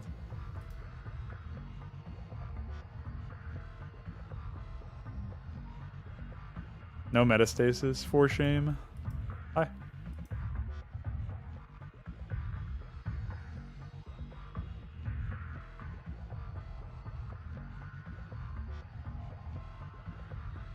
Yeah, all these units are now rolling back because their production is under attack. Nice lifted structure, classic.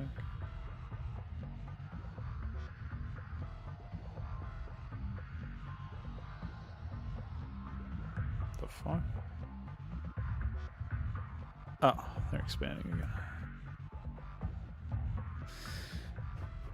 Yeah, another issue here is that these guys are just spinning.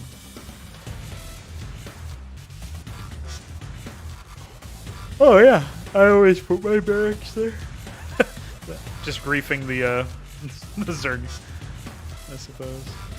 Like, look at all the hatcheries, man. This guy has no gas, admittedly, but he's got 6k minerals. He could definitely just spam out Zerglings.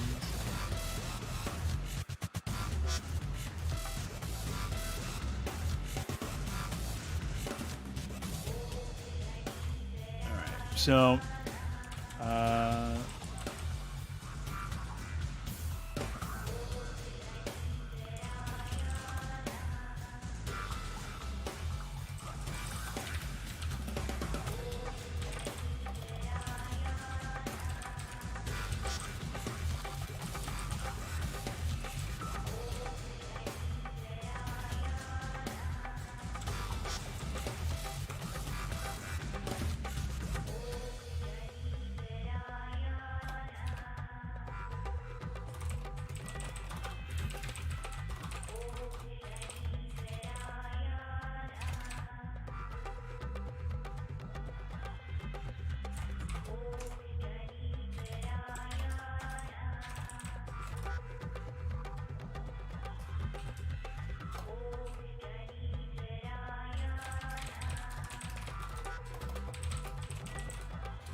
So this will increase the number of expansion or number of attacks, or like decrease the weights between attacks. I don't really know if it'll matter though.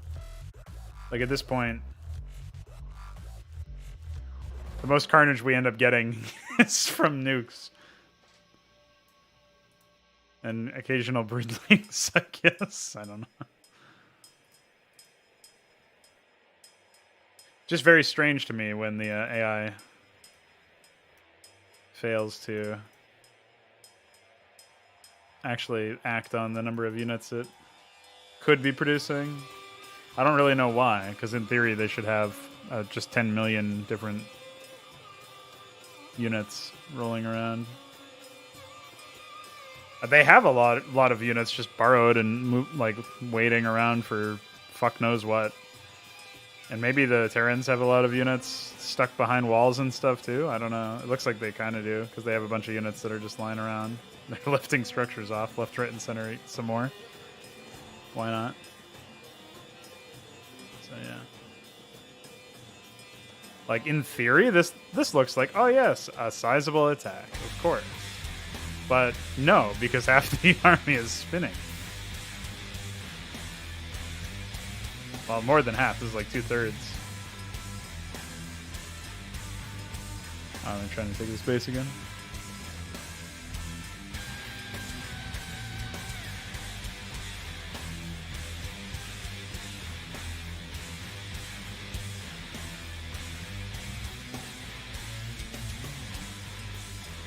Oh, okay.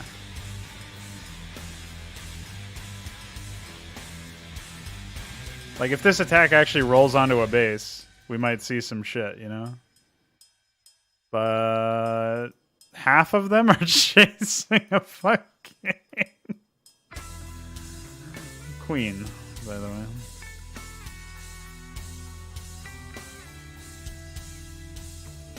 So then you just get like one control group of Marines, half of which splits up because one broodling attacked the building.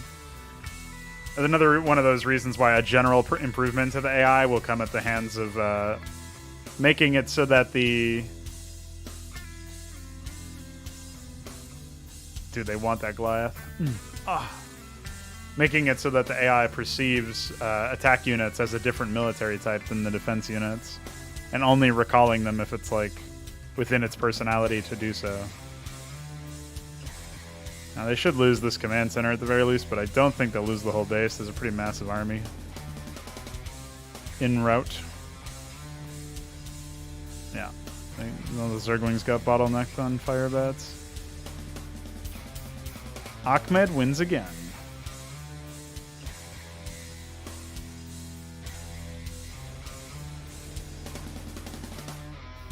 They restock their army pretty quickly, but they just don't attack very quickly. So... with any luck, the changes here will result in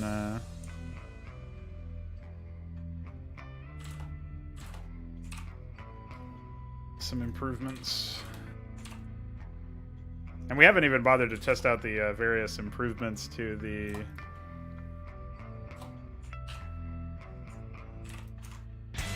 Protoss, like the new set of stuff to the Protoss. This is definitely improved in a lot of ways. Like the early game is much better. They're much better at having defenders. Build orders seem more consistent, generally speaking.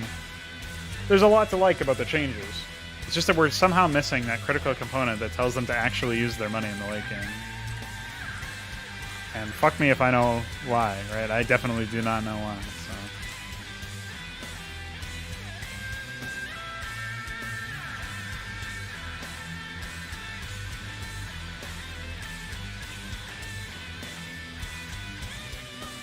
All right.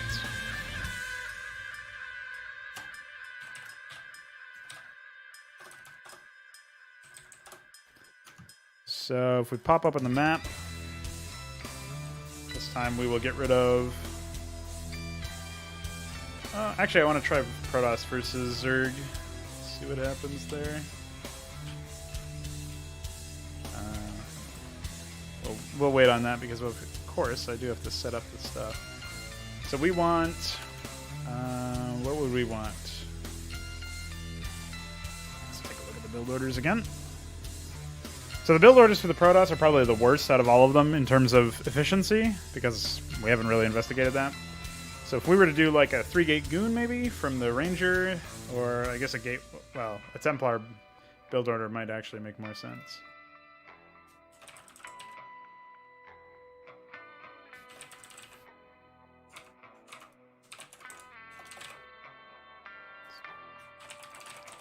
Maybe we go for a... Oh, 3-gate goon is a Templar build.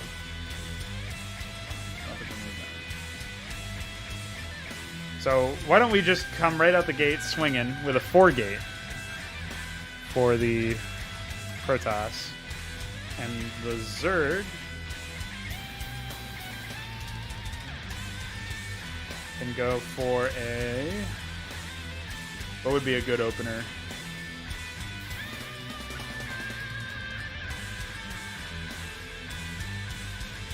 Three-hatch Hydra or two-hatch Lurker? Probably, we'll say three-hatch Hydra. That's the one I just worked on most recently. So that's honor and yeah, that's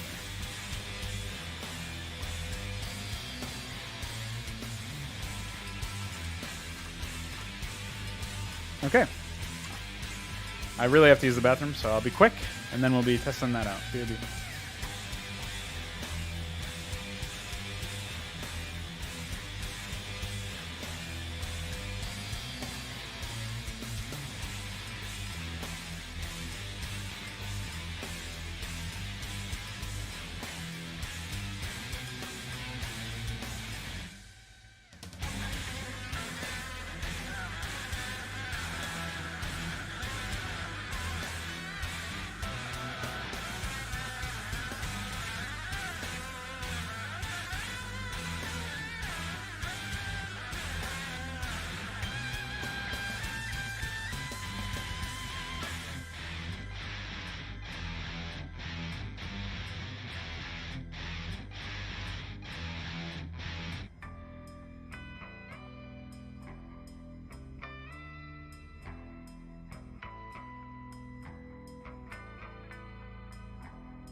Let's do it. Oops. Oh, yeah. Forgot that they're set to neutral.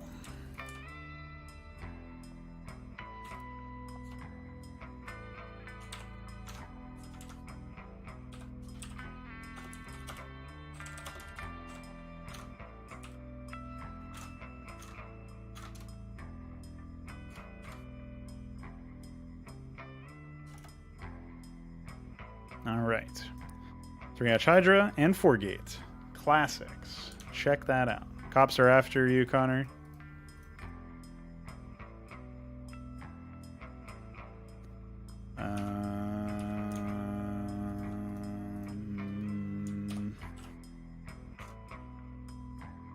What?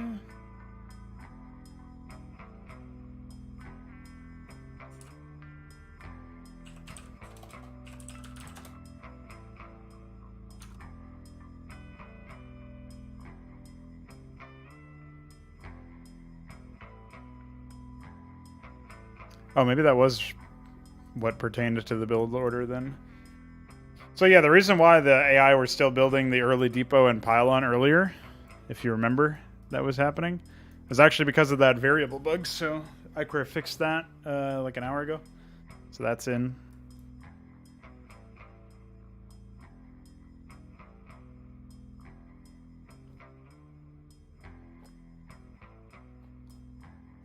Man, this is going to be rough. I can already feel the Zerg dying to a 4-gate. I can already see it in my brain. Oh boy.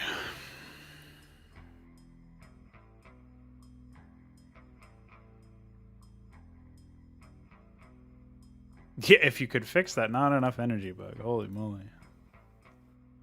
Don't remind me. So,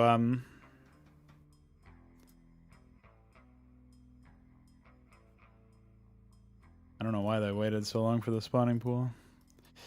Man, you can't fuck around versus this AI, okay? They have 4 gateways coming. They're building their 4th gateway, and you're slow on your spawning pool. You lunatic.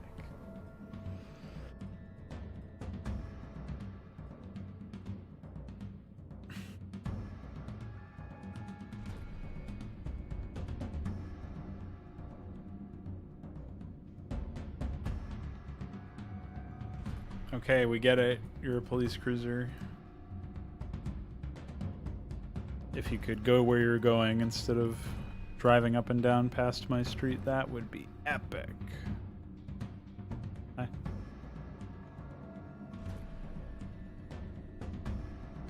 Alright, spawning pool's here. At the same time that 3 zealots are here and 1 more is on the way. And they're moving on. Okay. They'll probably have a sunken. Well, they might... Oh, they'll even have a sunken at their natural. Check that out. Guys, there might be hope. Maybe they can do it. Maybe they won't lose horribly.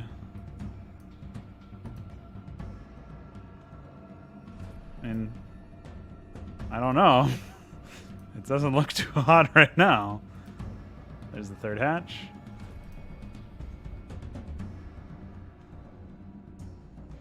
Listen, you're gonna want to put your fucking zerglings over there, man.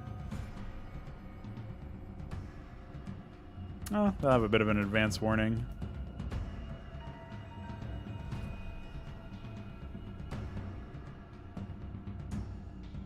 Oh no, they've got 8 zealots coming! Dude, this attack would just kill people. Oh yeah, the 3rd hatch. Surprisingly not a macro hatch. Listen, I followed your build to a T. It's just that I think he was slow on his spawning pool for no reason. That was the only weird thing. Okay, well, they have 2 sunkens. But I don't think they can handle 8 zealots. I'm not sure about that one. We'll have to wait and see. They're going to need to ramp up zealot production immediately. I mean, zergling production.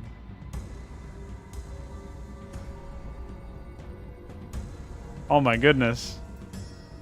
This was almost an actual 12 zealot attack, which is like the default melee AI attack. Except this AI has 4 gateways. And they're pounding out an expansion in the background. So besides the fact that after you riposte this attack, you still die, it's identical to the original melee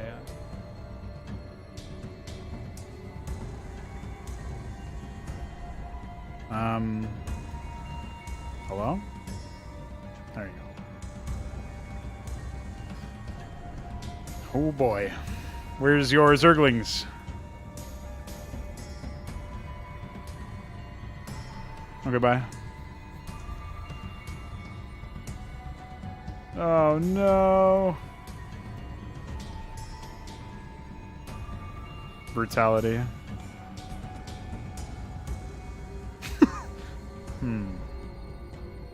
He just wasn't ready for 12 zealots.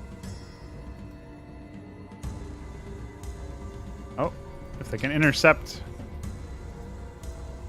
Oh, they're spreading damage in a really stupid way. I don't think they've killed a single zealot yet. Holy shit. See, every time I think I've seen the absolute stupidity of the AI and its really dumb micro, every time I think I've seen the peak, the pinnacle, I'm like, oh wait, there's something even dumber they can do. Like charge their zerglings into a line of zealots.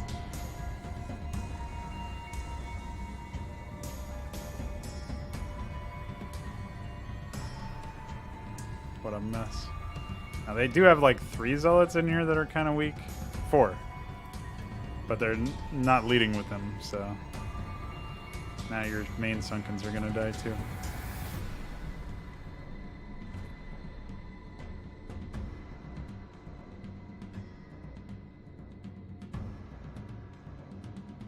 Admittedly, he does have a large number of sunkens in the main. The problem is, look at what's coming behind this attack.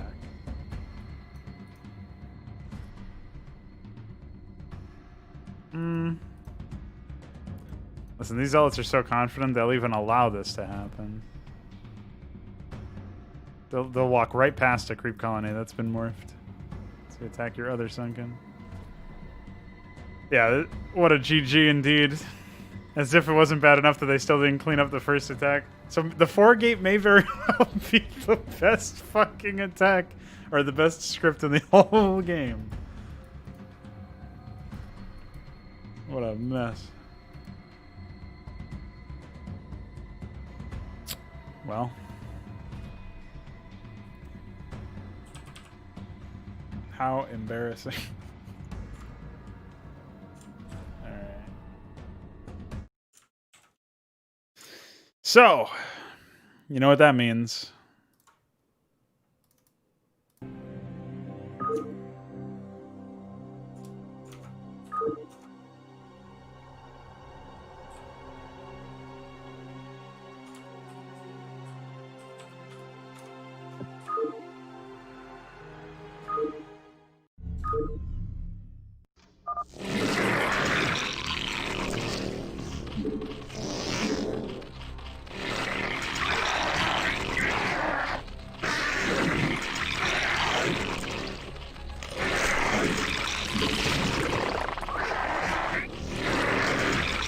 Time for me to try to withstand the man.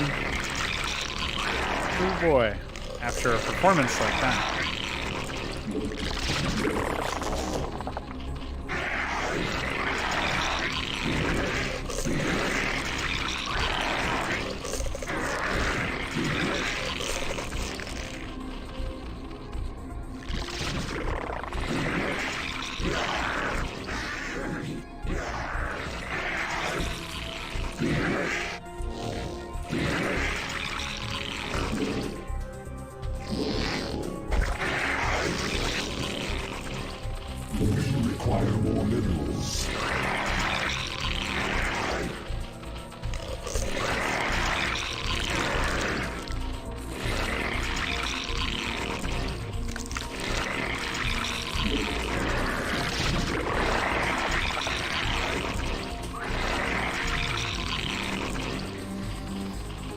Well, let's see what happens.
So far, so good. Require more minerals.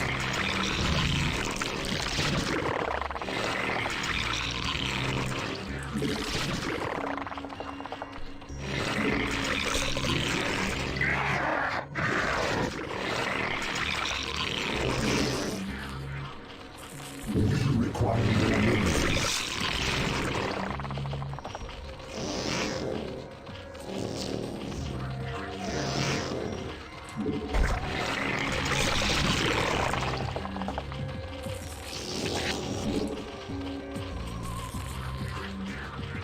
I don't remember the build after this point.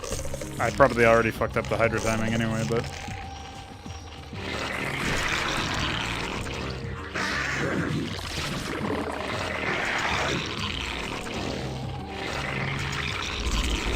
Oh shit! Well, I definitely fucked up the Hydra timing, holy moly. I also fucked up the not having any Zerglings timing.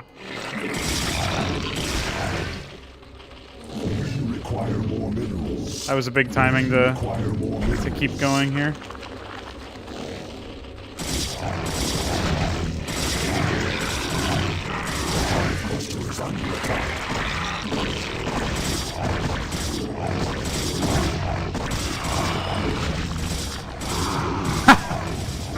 Well, it's a GG for me too.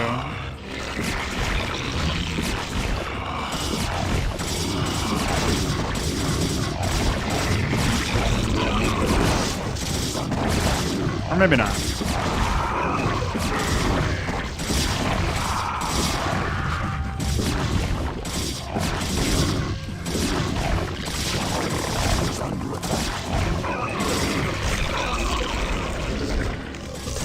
I was not expecting them to attack as fast as they did. They attacked way slower the last time.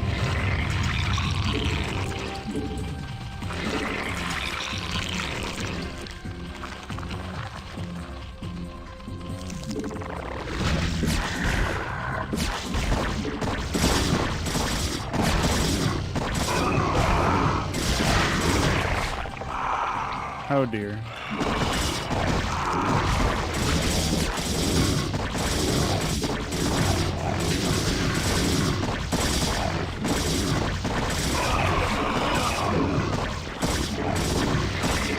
XD.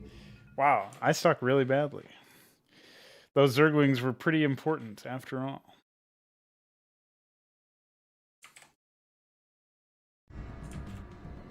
Guess I need to spend a bit more time figuring out that build order. Alright, so let me take a look here at the attack. Because the other thing that I was looking at...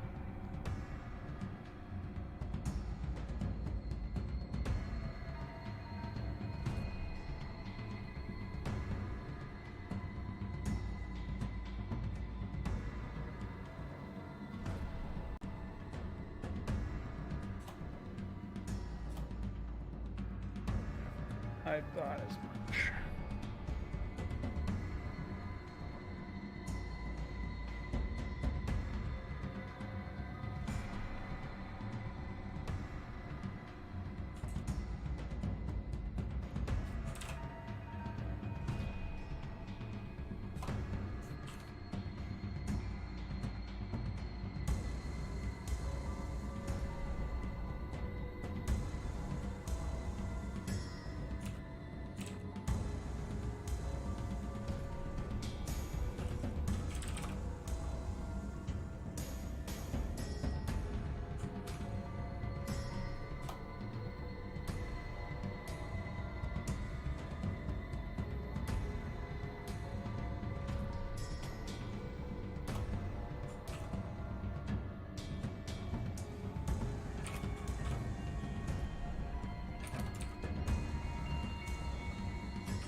Okay.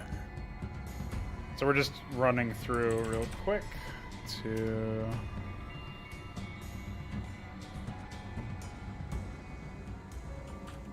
Fix all this up. Basically, there was some delay between... Like, extra delay that wasn't necessary there.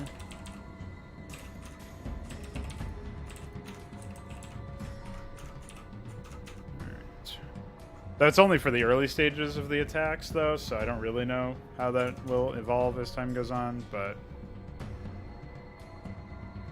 Anyway.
I'm really not sure how that one happened. Balathal's got some explaining to do.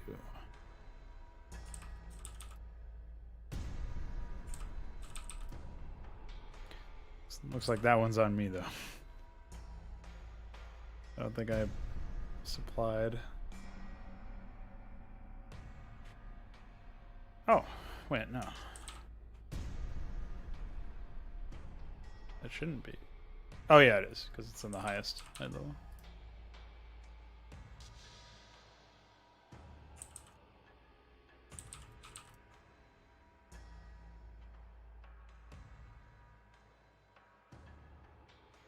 I thought I added that eventually, but I could be wrong. Yeah, it looks like I did not. It's okay. Can throw that up there somewhere.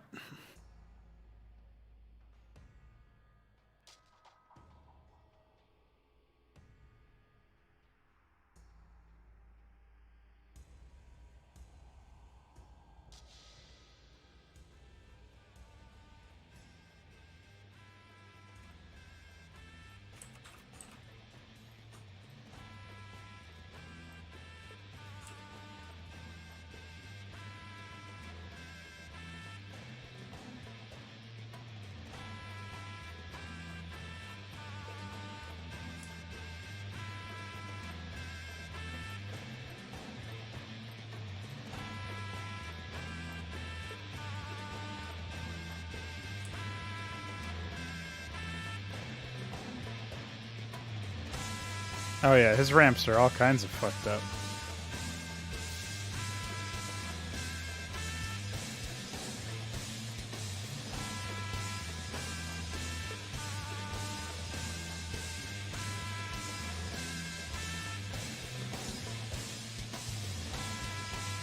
This would be the perfect time for Balathal to show up.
Okay, so that's that.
It's like I know he didn't intend for this to be the case, but it really ends up looking like he deliberately picked like the most,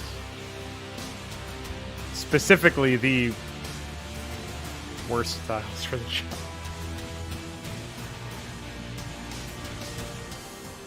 Oops, as they say.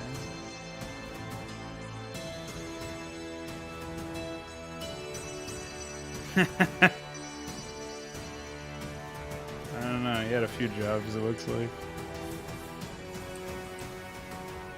Alright, we're good there, I think.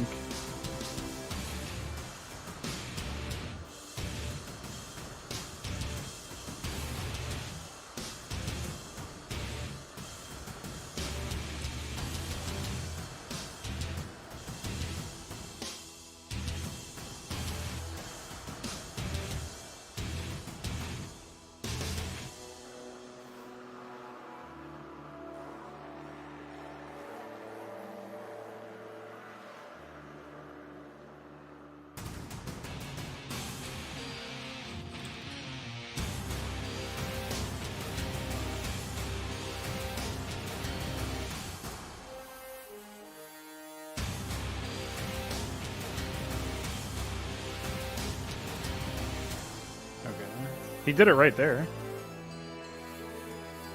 Yeah, he did it right in a few places. Not here. My guess is he copy and pasted a lot of this stuff, so if he did it right in one area, he would do it right in all the areas. Alas, the inverse is also true.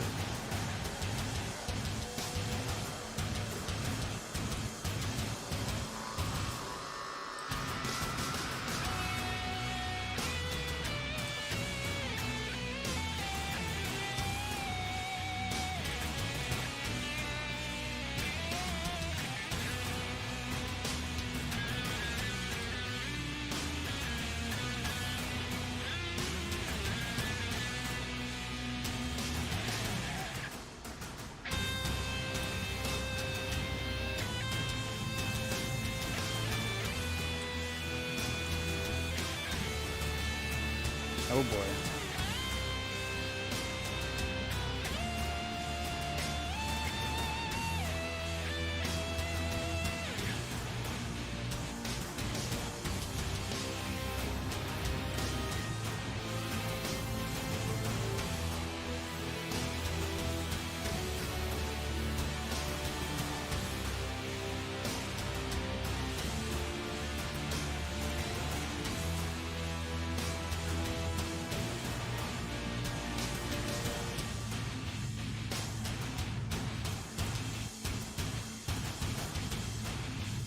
Alright, that should fix all that.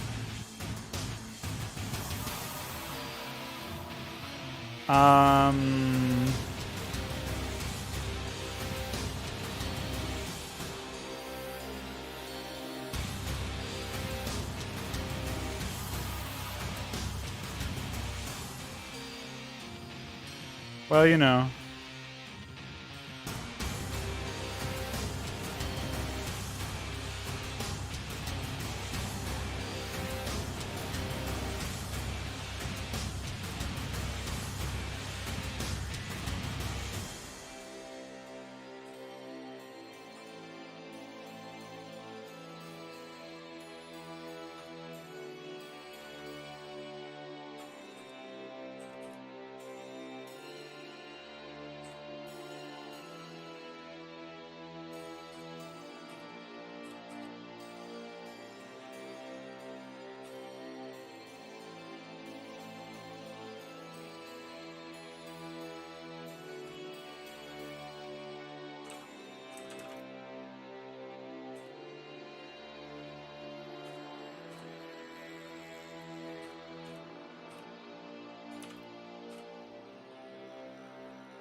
Okay.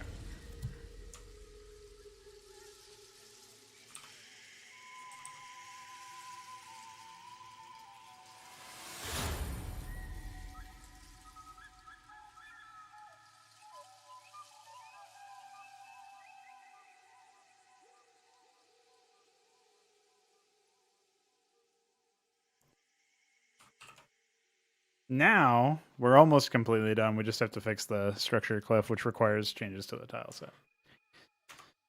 But boy, oh boy, that was impressive.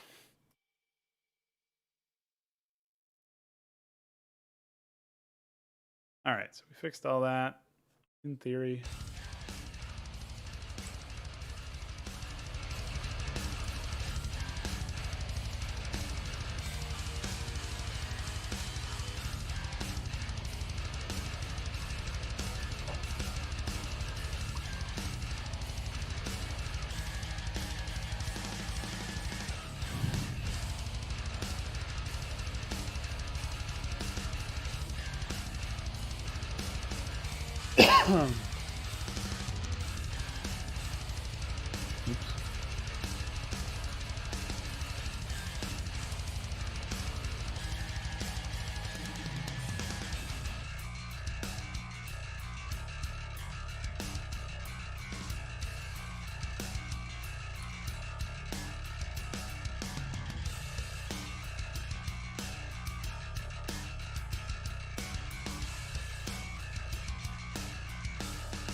So now we have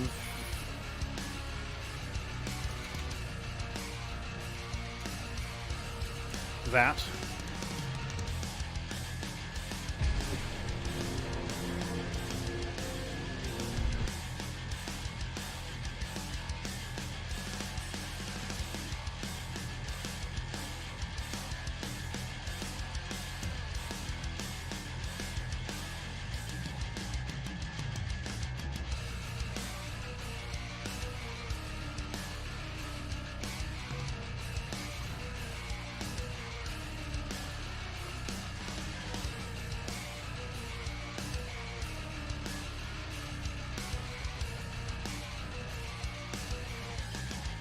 So, time to see what happens there. In a 2v2 environment. All the same builds as before. We got the 4 racks from the Red Terran, 3 Hatch Hydra from Blue Zerg, 4 Gate from Teal Protoss, 2 Hatch Ultra from Purple Zerg. Let's see what happens. See what comes of it all.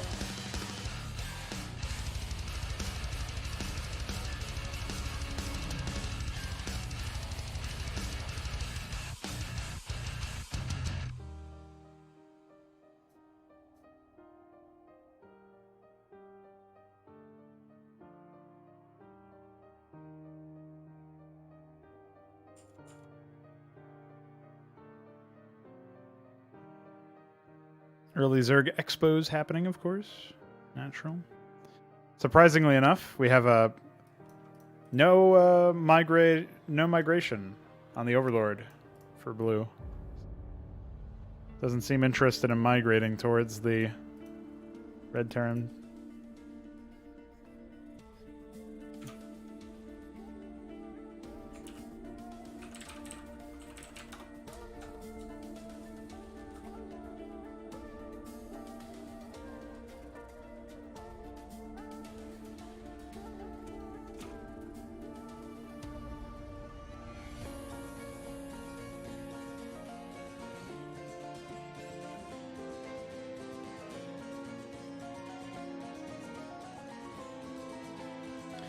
The builds seem consistent with their timings anyway, which is nice. Not that I would necessarily suspect anything else, but you know.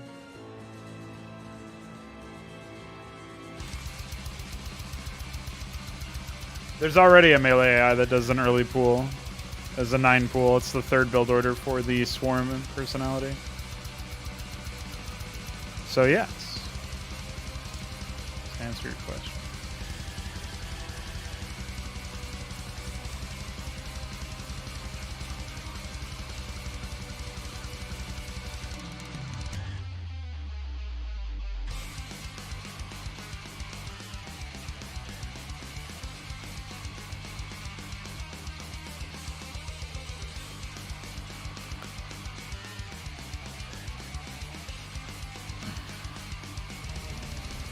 Cybercore should be going down shortly.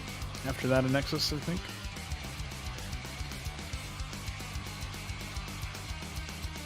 Meanwhile, third from the third hatch. Right up. Oh, forgot to fix that.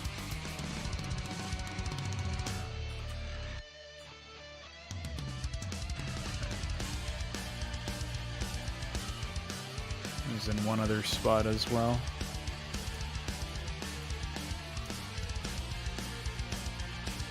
The other thing that I wanted to fix was the mud underneath this base. I don't think this expansion is going to go too well for you, man. See you, nerd. Oh yeah, good idea.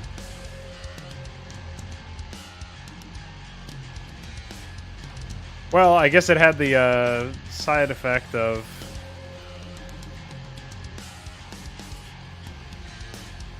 desyncing the army, but there's still a lot of fucking zealots over here, man. And you do not have sufficient men. You're not even gonna have Akhmedzo for a while. Oh dear. Oh yeah, just lock up your shit too. SMH. Requesting assistance from Zergir.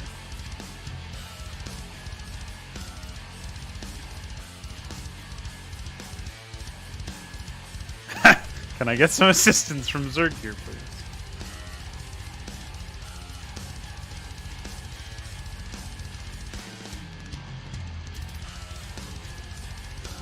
I don't see any Zergir assistance happening. Oh, maybe some of these. Oh, Ahmed?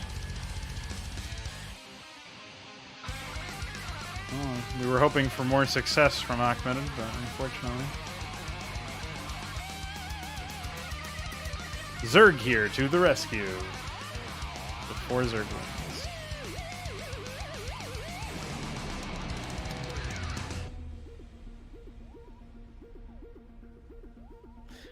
What a mess.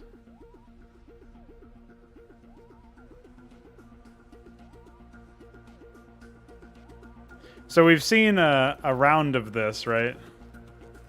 We've seen a round of this from the with this setup, right? Now, one thing I have been curious about is whether or not Unstart Campaign will actually solve a lot of problems. It's basically sets the script class to melee instead of the campaign stuff, and there's it's like 124 different things or something, different functions that check that. So I'm wondering if, you know, I think some certain things like built-in delays or whatever get removed when you do that, but yeah, I'm curious about that. So what we'll do now is we'll do that.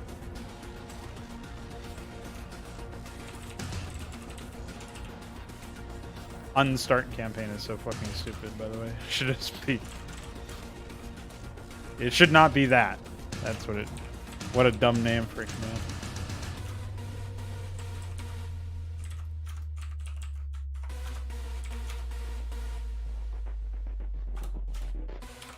All right, and we're back.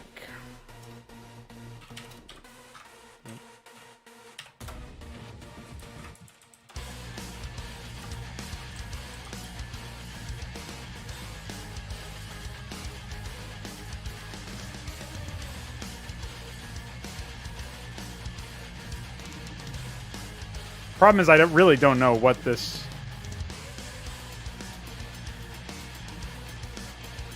Wow, they split their workers immediately. I just saw that. That is an immediate something that I immediately noticed anyway. Holy moly. Yeah, these Protoss still do a weird pylon thing. I'm not really sure why. It doesn't happen with the Terrans, but it does happen with these guys.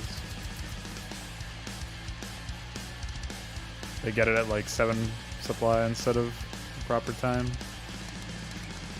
Well, the worker splitting is neat. I wouldn't have expected that. It's pretty cool.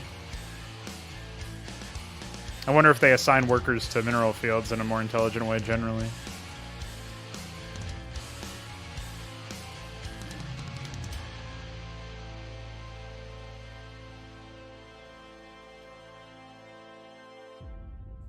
Now the problem is if all this results in is faster zealots, it's not really going to be helpful.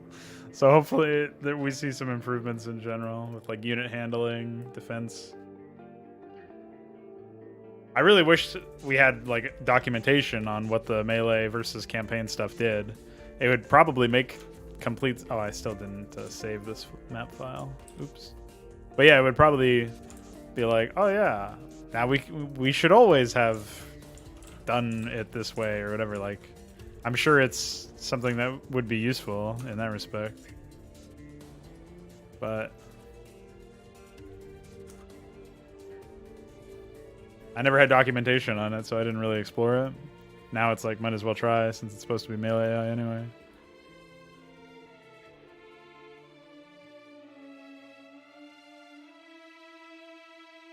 I also, some things I'm really not sure whether or not they will work the same.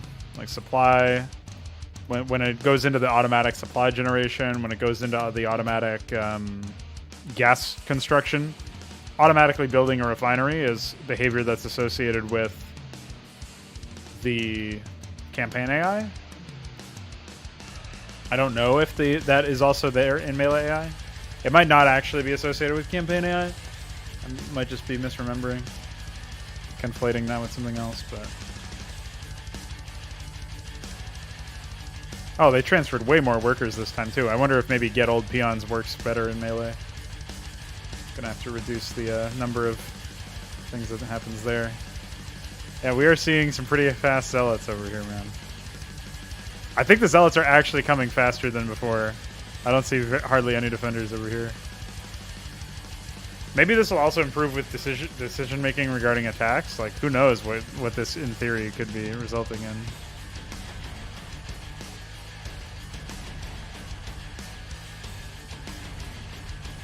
It seems like they stuck to the same target before, but it's too quick for now to...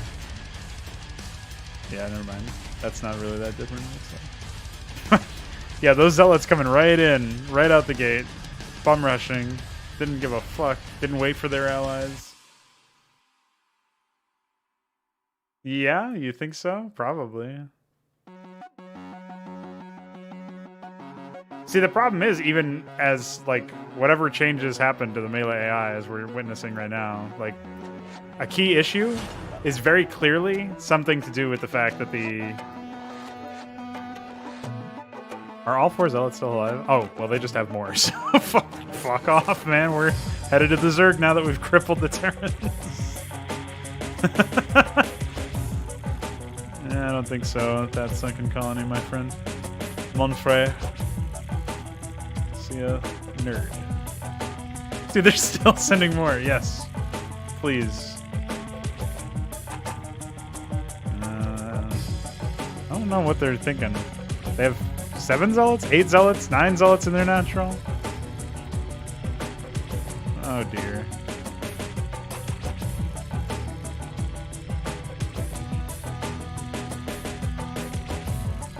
Yeah, they seem to be pretty dumb with defense still.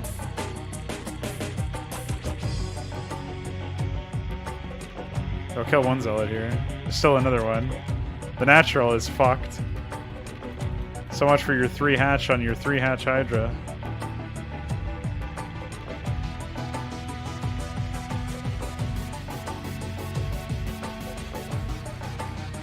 I haven't really been keeping track. I don't know if it's just because I assume that it's late game now or mid game because one of the players is about to die and the other player is on fucking life support, but maybe this is the normal timing for this build. I don't really remember.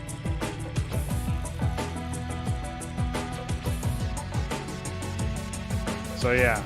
Protoss are still fucking kings. Kings, I say. And yeah, if the AI was a little bit more intelligent, if the AI was like, hey, you know what I should do? I should micro my units. I should use drone drill. I should, you know, do all that stuff.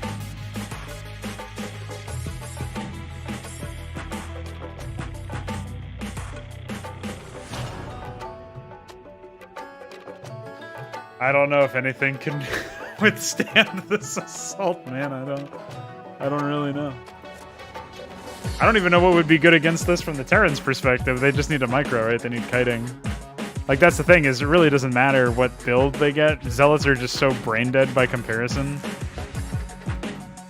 in terms of how effective they are and like how much a micro is necessary in order to use them. It's not difficult whatsoever, so... Oh, there's no singularity spinning.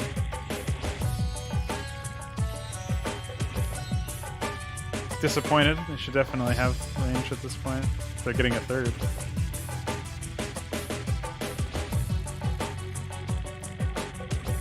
Oh me, oh my.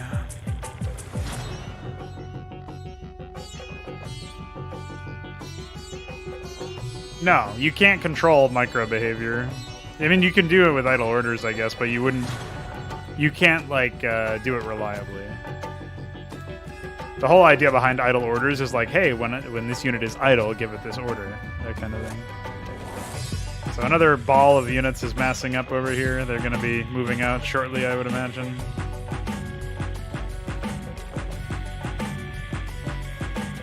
Actually, the Terrans somehow have managed to get a decent chunk of units.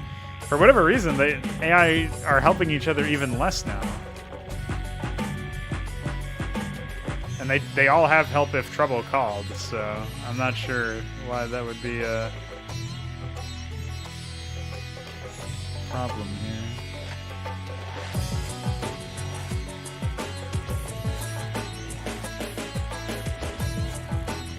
They're gonna have leg enhancements very soon. It'll probably finish before this attack is dead.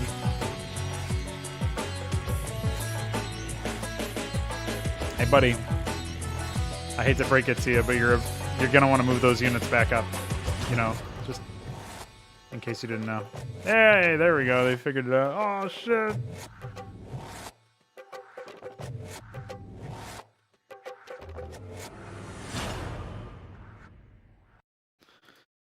Well, they killed all the dragoons, so there's that. But I think there might be some bigger problems. You got like 12 zealots. How many zealots is this? It's at least 9. I think it's 10. 10 zealots in the main. Whatever. Fuck it. We'll just move out. Chase that, Ahmed. Poor guys.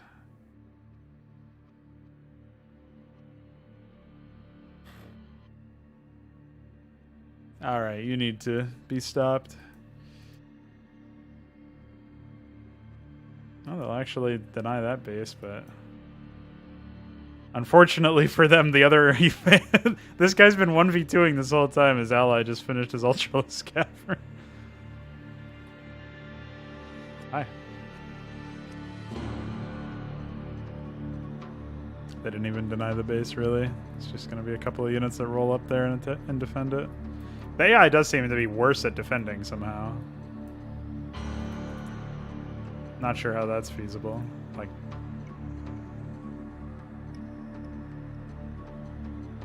oh yeah, that's a good place for a bunker. Maybe if your Marines were in it instead of about to die to an Archon.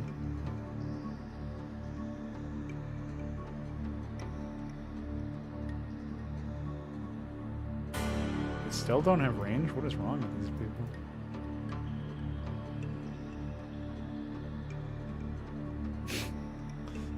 This AI is cockroaching its way to something. I don't know what, but something.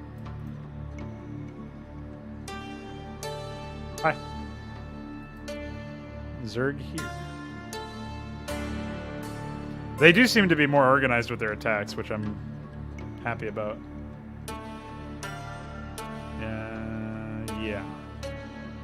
About that.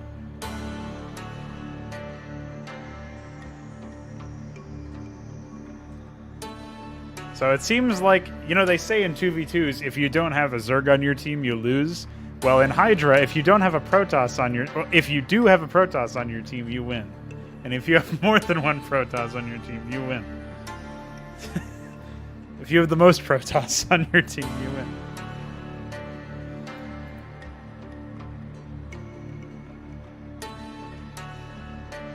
The command center will eventually burn down.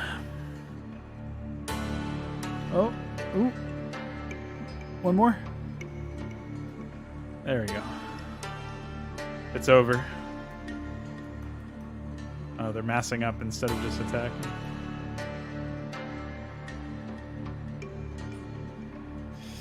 I should have taken a screenshot when the command center was under attack. It looked cooler.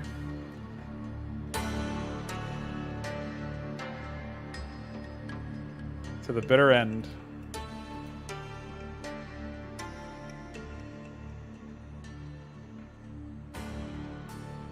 Fuck that guy.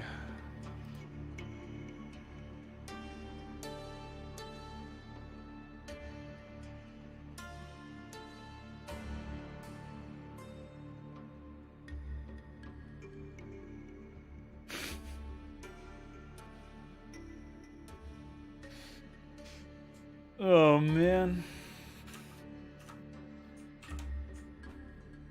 Wow. Well, until we get Micro online, I don't know how to fix the lack of response to early zealots and early aggression in general from human players as well.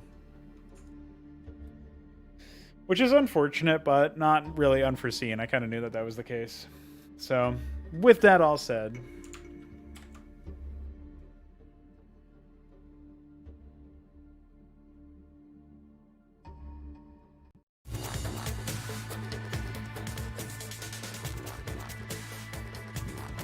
we have ourselves some pretty strong AI.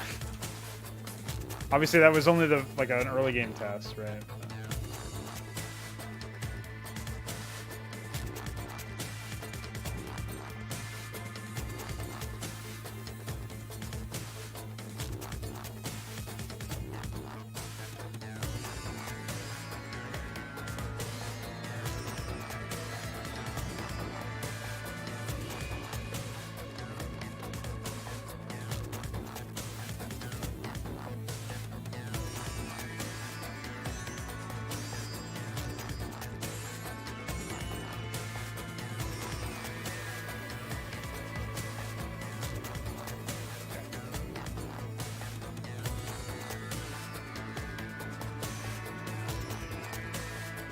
But yeah, we have some stuff, man. We got some progress. Honestly, I feel pretty good about the updates in general. I don't think there's really any pitfalls that can be hit now. At least nothing's coming to mind. Once they survive the early game, really the question is whether or not my changes to the attacks in the early stages of the game positively contributed to the setup.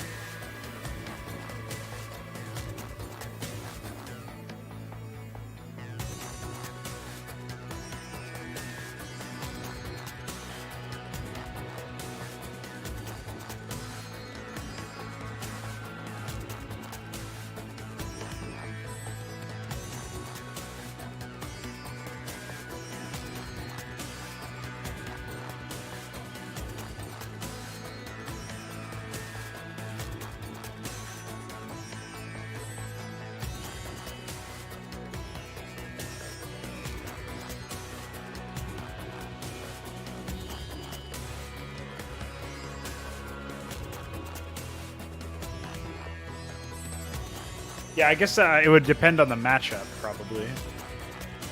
what you would do after that.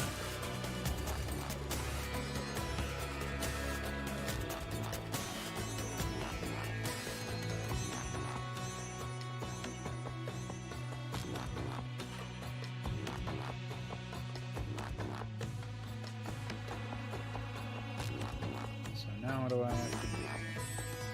What can I do?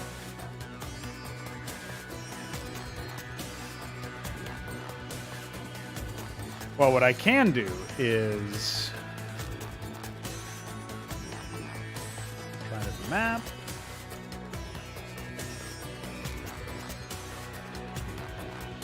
Suppose we can go fight over the old grounds, right? The old stomping grounds. I can pop into the like Ultra said earlier. I can pop into Vizurgo 1. See what comes of that.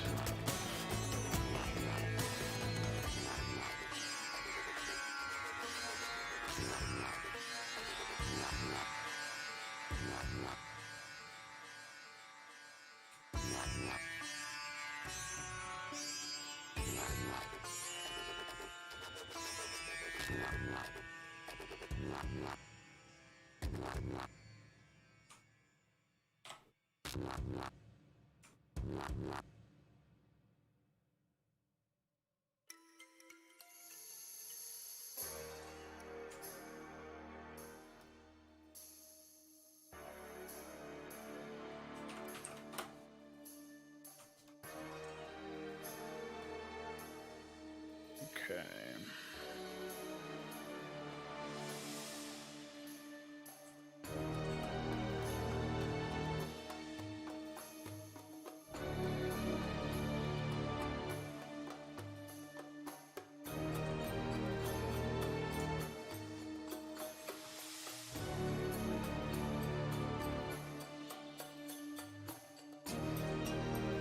Right, yeah. So Biotank would probably be the more ubiquitous one, but Bio Wraith would be a niche follow-up that you could do instead.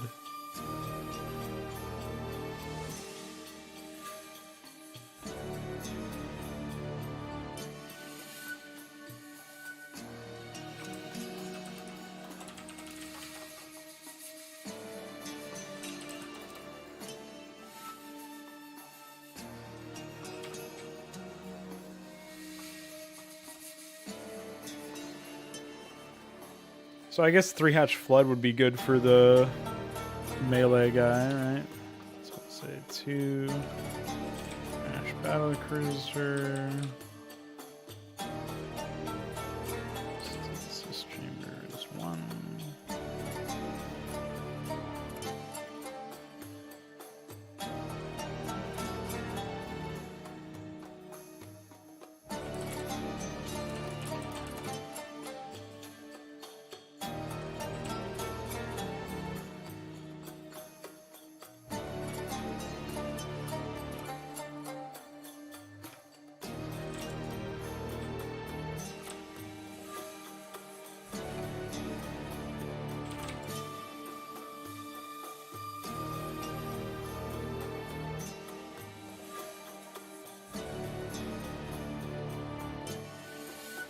Oh, there you go. Nice. Yeah, that'll be useful.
Oh, that's weird. Hold on. The build for the... Oh.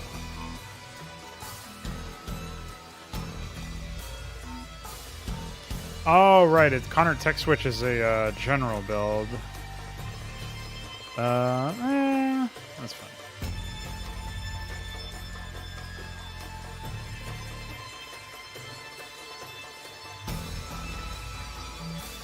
So obviously a big problem with this in general will be the lack of base layouts, and that probably that the Terrans are going to get utterly eviscerated in stupid ways, but that's okay. We sort of expect that.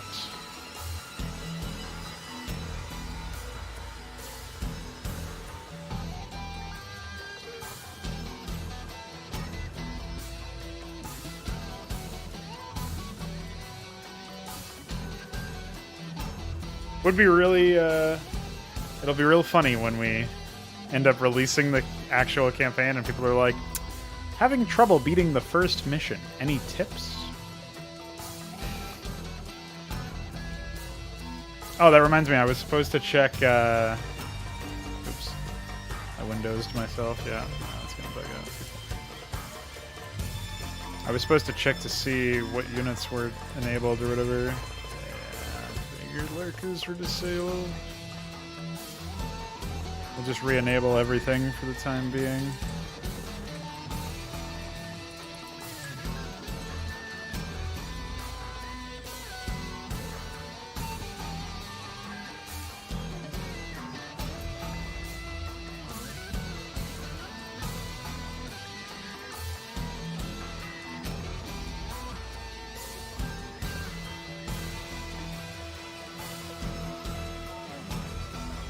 I don't think I disabled anything for...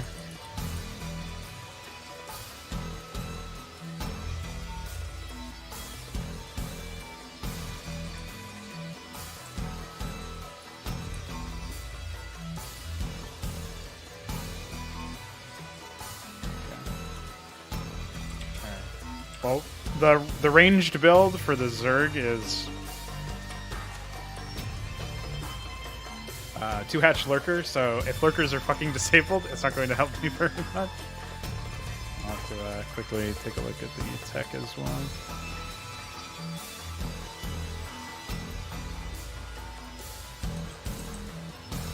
I don't even know what that is.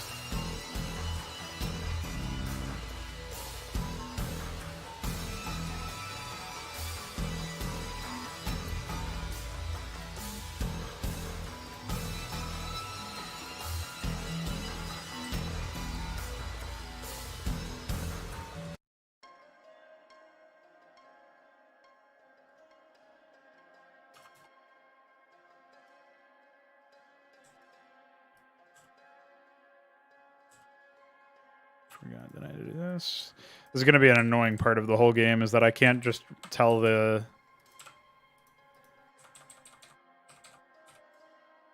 I can't tell the map to reset to MPQ defaults, I don't think. I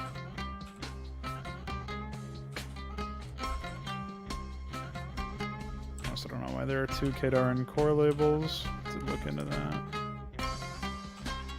I think it's 1 Kadarin core label, but there's 2 upgrades that use it for whatever reason.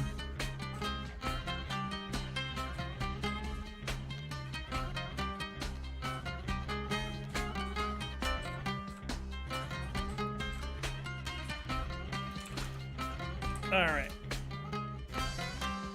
Just use you, actually.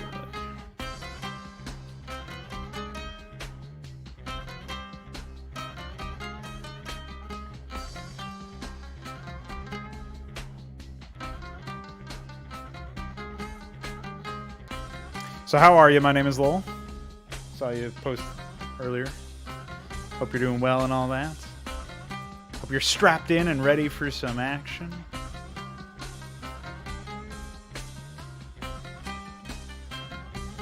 Oh yeah, I can sympathize with that.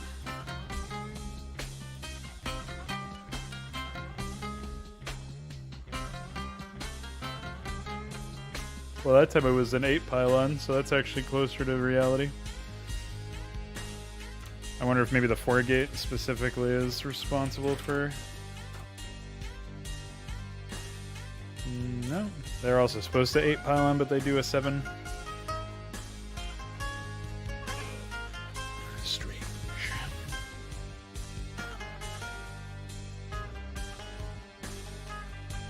Now, in theory, the AI actually should adapt fine to having pre-placed stuff.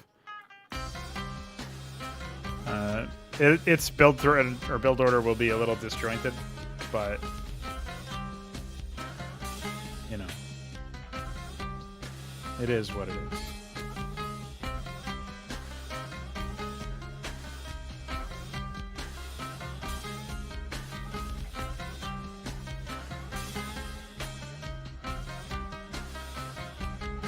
Should have a cyber core going down here pretty soon, and then I think a second gateway, but I don't remember this build.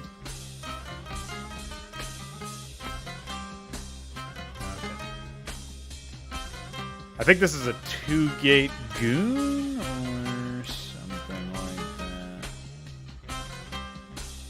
Yeah, it's 2-gate goon, so I guess they're just banking.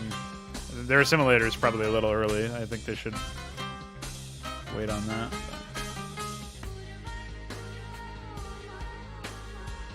Not the worst thing they could do. Oh, that reminds me, the 4-gate should probably...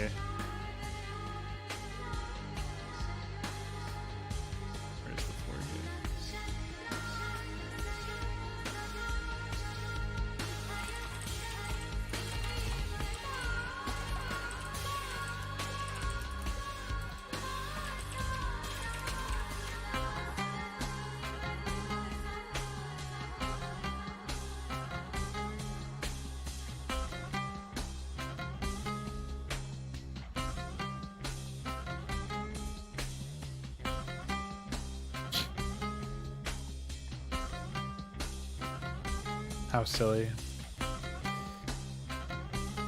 Hey, I think you're supposed to expand there, man.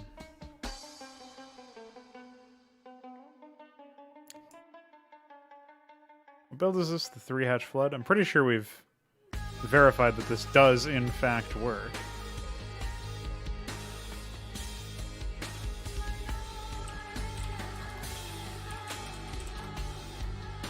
I think we tested this. That was like the first Zerg script we tested, I think. And it worked fine. So this might be another weakness of testing on maps without prescribing expansions and base layouts and stuff, is it might just be busted because of... Oh, flag 0-0 I think means it's free to take.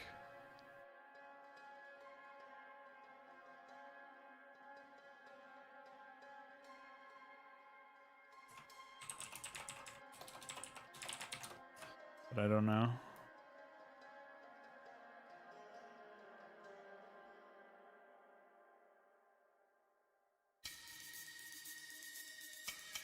So what are we stuck on here?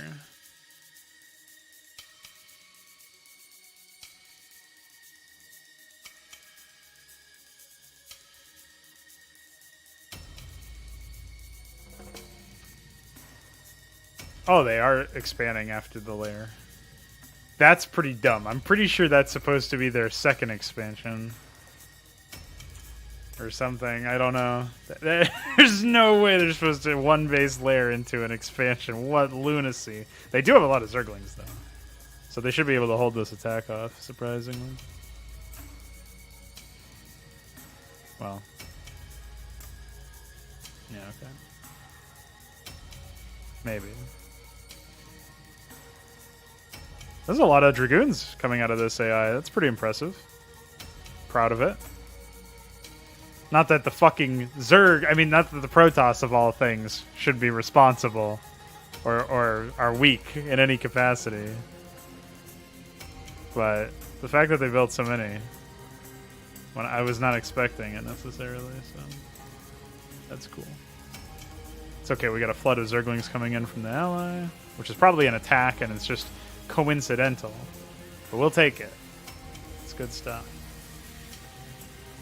Meanwhile, Wraith's coming in. Nobody's got any fucking Hydras. Nobody's even got a Spore colony.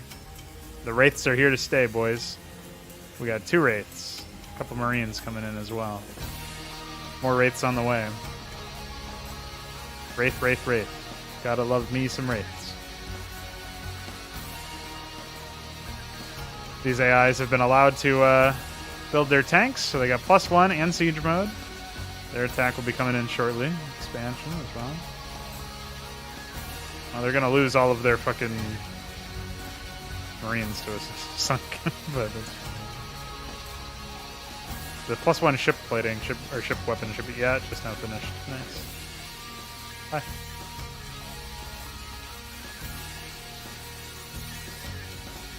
So yeah, I think the expansion, in this case, the 3-hatch flood is just, it should have another expansion at the beginning of the game. I don't remember when exactly. Probably a 12-hatch. So that's okay.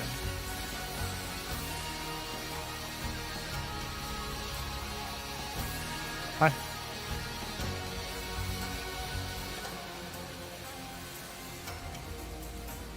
Only 2 tanks is nothing to really be super afraid of, but I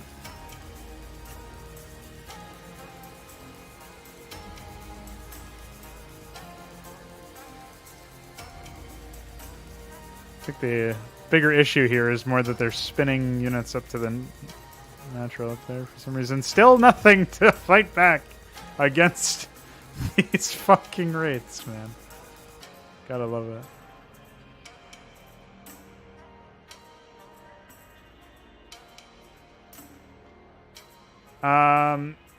It's a bit more than that. So what I'm doing with the melee AI is I'm using the melee AI as basically a kind of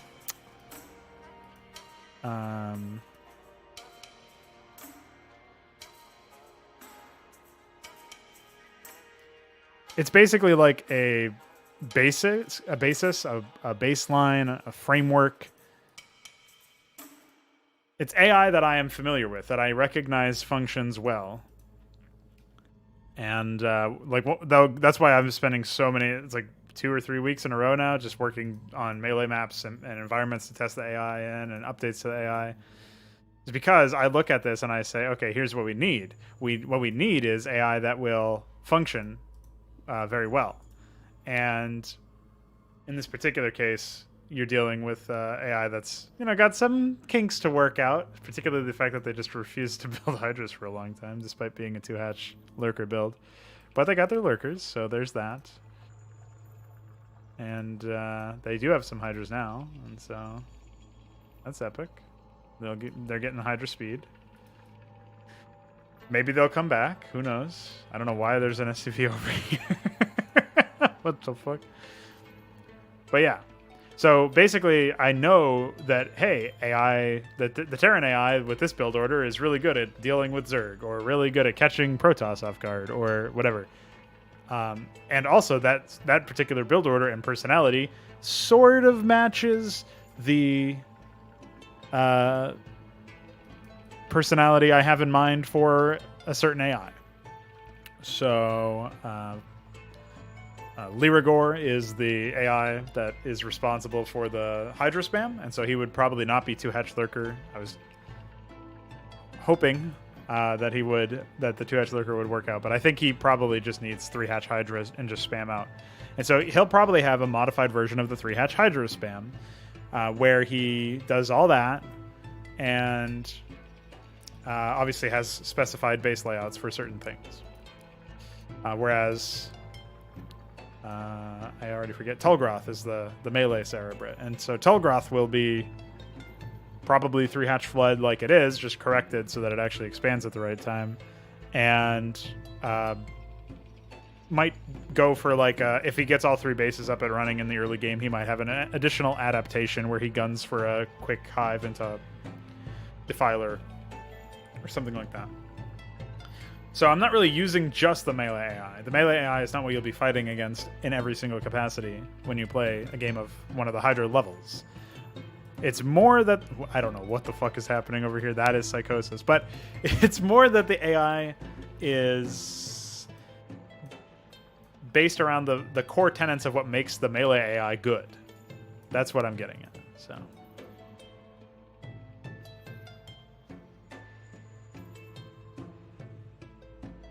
Well, looks like they lost that north base. Oh, there's some Reavers though.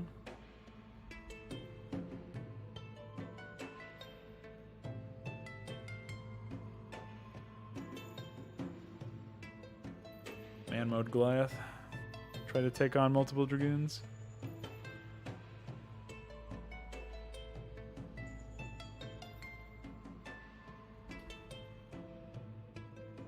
Oh shit! Wait, I don't even know who owns that. I think that's the... Yeah, that's his ally. So, one of the AIs has fallen already. Tisk tisk. I'll actually be exploring that pipeline and how viable it is in the near future, because that's naturally what I'm going to be doing when I go for the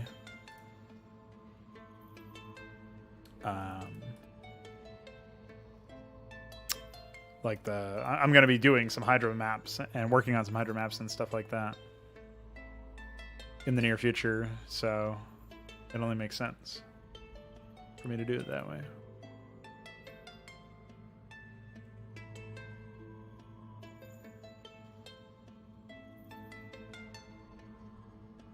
Probably need to make the player color for Redwood a little bit more purpley, the minimap color, because it looks very similar to Sienna. I was like, oh shit, Sienna's got an army down there.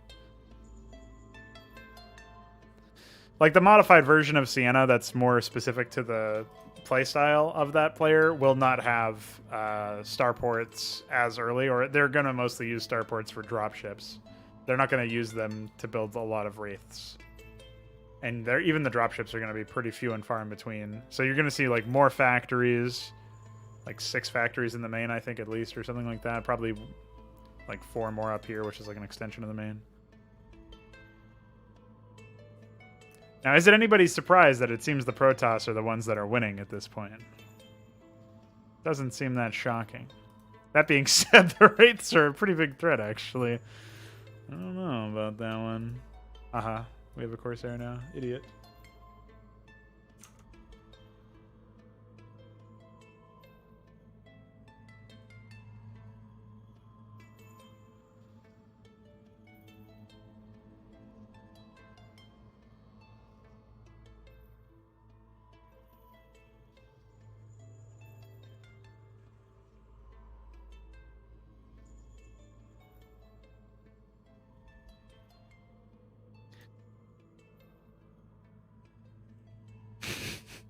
Oh, triple kill.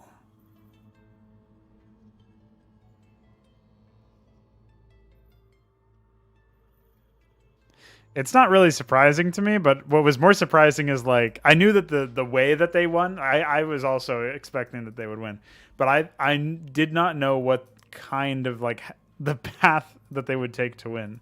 It's not really over per se right now either, because there's a lot of economic harassment going on. They did lose their 3rd base, so they had to take another 3rd over here instead. And while they have a large standing force right now, their army is getting whittled away slowly but surely over here. And they probably will lose that pretty soon. Meanwhile, we've got like some wraiths and stuff surrounding the map, picking off the last of the Zerg. Like, this is not a small army either.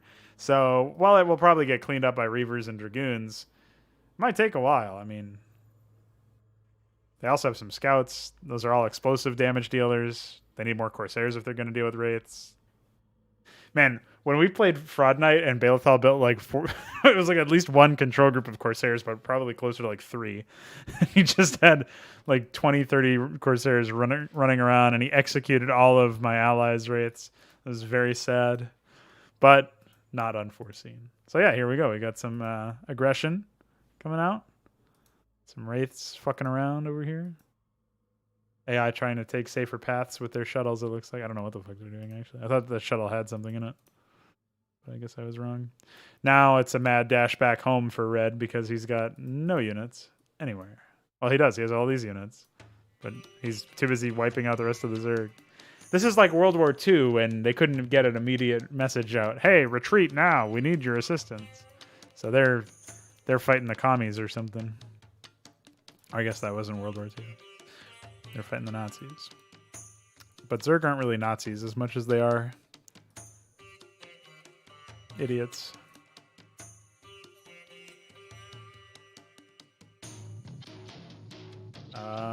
What do you mean? Is this recent? You just tried that? That was an old problem from a long time ago. It was related to Vorvalings. Were you morphing Vorvalings or Basilisks? Because I'm pretty sure there's still a problem with Basilisks, specifically. Oh, you're talking about all the Corsairs killing your stuff. I see. I thought you were talking about you were giving me a bug report. I was confused and concerned. Can't play with my heart like that. Yeah. All right. It looks like the Protoss have won. Hi. Oh. Hi. Ugh. I mean, some pretty substantial raiding happening here, but there's no infrastructure. Oh, that was epic.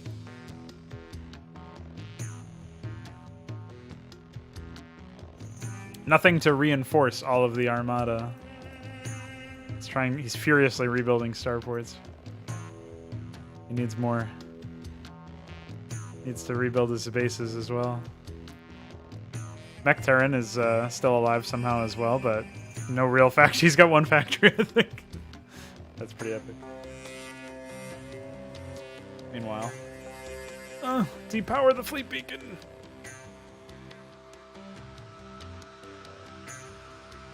Yeah, how are the online finals going anyway?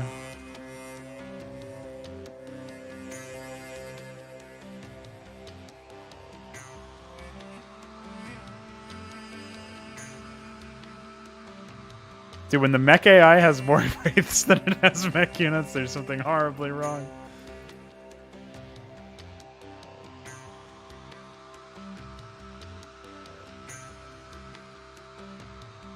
See ya. Can the Protoss win in time?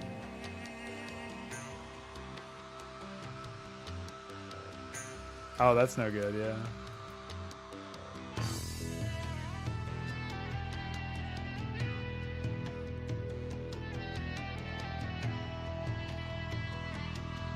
Dude, this Protoss player is trying, but I think he underestimates how powerful wraiths are. He's got no Hierophants.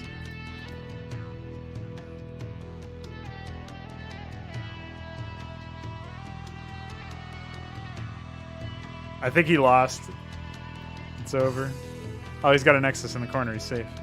If he plays hide the Nexus long enough for his actual standing army to kill everything, then maybe he's safe. But I don't think so. I don't think he can.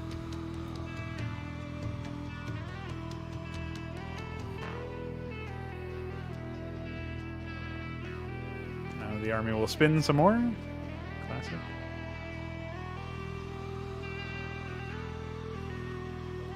That being said, I don't remember if there are melee victory conditions in this either, so...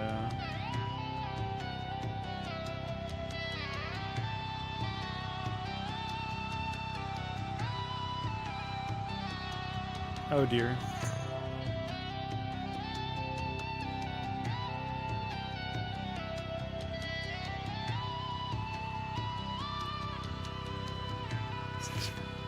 I can't believe Sienna stayed alive. He's not really alive per se, but he's trying. He's trying.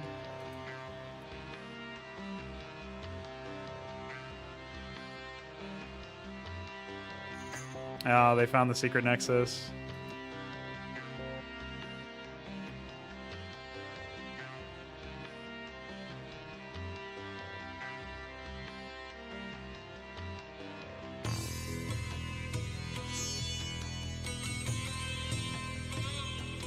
I think they only have one observer, and it's rolling through like 3 different bases trying to detect stuff. Look! Oh, I don't know what to do!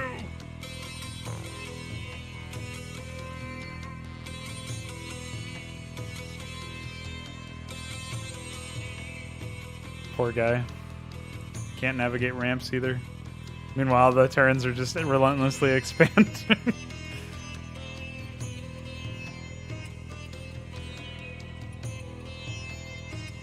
Oh, he does have another observer, okay. False alarm.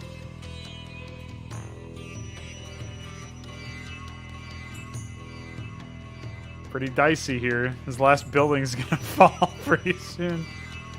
Yeah, it's over. You can't stop the tide. The Protoss do not win. They do not pass go. They do not collect $300.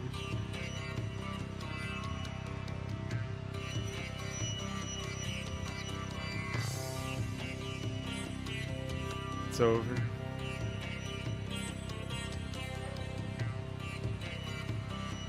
That was a real tight game, man. I was not expecting all that.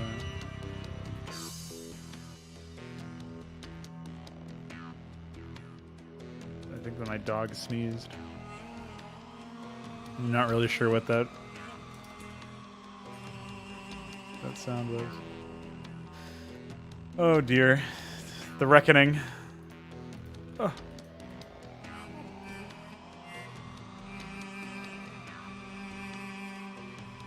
Oh. The last fucking stand. Just from hordes of wraiths from both players return. Now there is only one left. One measly force left. Oh, they're trying to chase the observer, but they have no detection.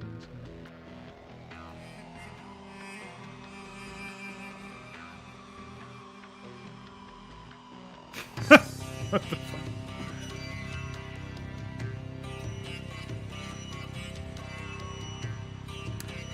They kinda almost did.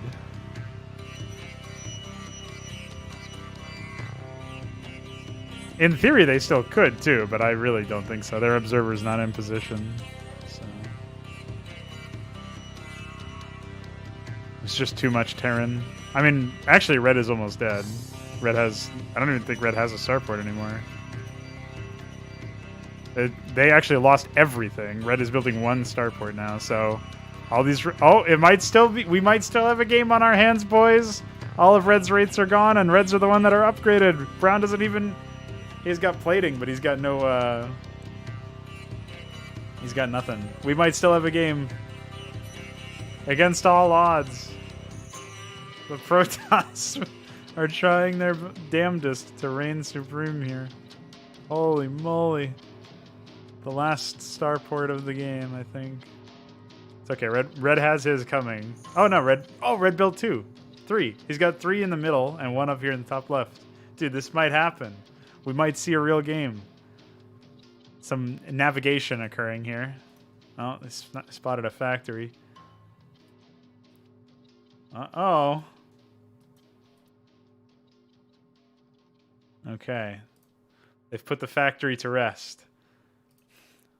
But there are units now. Brown has some production of his own. Does Brown even have a factory?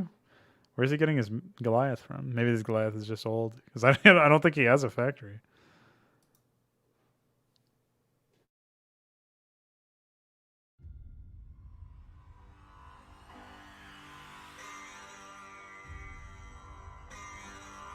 Oh. Oh, lost the Zealot. Meanwhile. Gotcha.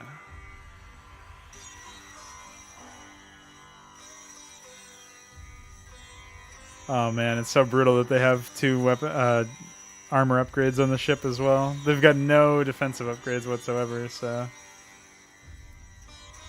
Alright, engineering bay down. They're gonna lose these Dragoons. Yeah, they're gonna lose both of them, I think. Oh, maybe just one. No, they're gonna... Yeah, they lost 2. They're on to Red's main again. Oh. Wow. Okay, they only lost 2 Dragoons then. This is way closer than it should be. It's really dumb that this happened this way, but it's pretty funny. I'll take it. Nice little exploration of what the hell's happening. Dude, there's 4 starports pumping out wraiths. There's no way the Protoss survive. They're so ill-equipped for this battle. 5 Dragoons left versus 4 wraiths at a time every rotation. If there's money. I don't actually know what the money is for red. He only has 1. No, he has 2 mining bases. Brown has lost the fucking will to live. He's so tired. He's sleepy. A sleepy boy. Those wraiths are taking a long ass time. Alright, he's actually got 3. One of the starports wasn't working. It doesn't look like. Oh! Oh shit, dude! Never mind, it's over. I didn't even see all that. He might feel like a big man because he killed off Red's main, but it's gonna go south real quick. There we go. The first of many. This is it. Red the God cracks the last of the defenders, and it is over. All that remains of the Protoss are a Zealot and a Legionnaire. Yeah, now a Legionnaire. The 12 kill Legionnaire, by the way, and then just the 2 Observers. GG. It's over.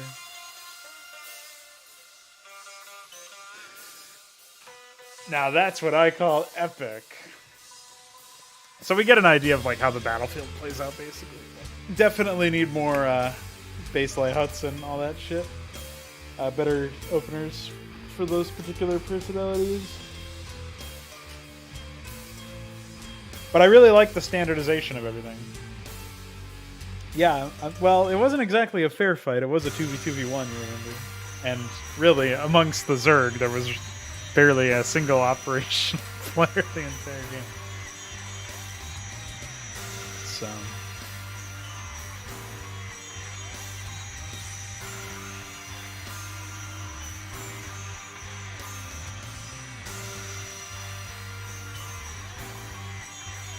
Oh, this actually is 12 hash, but it's just that it's also a 12 layer. So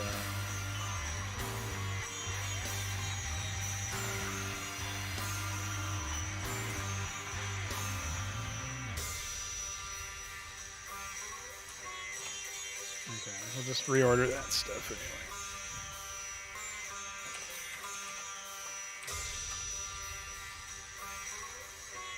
But yeah, that was pretty cathartic, seeing the AI finally beat the Protoss AI.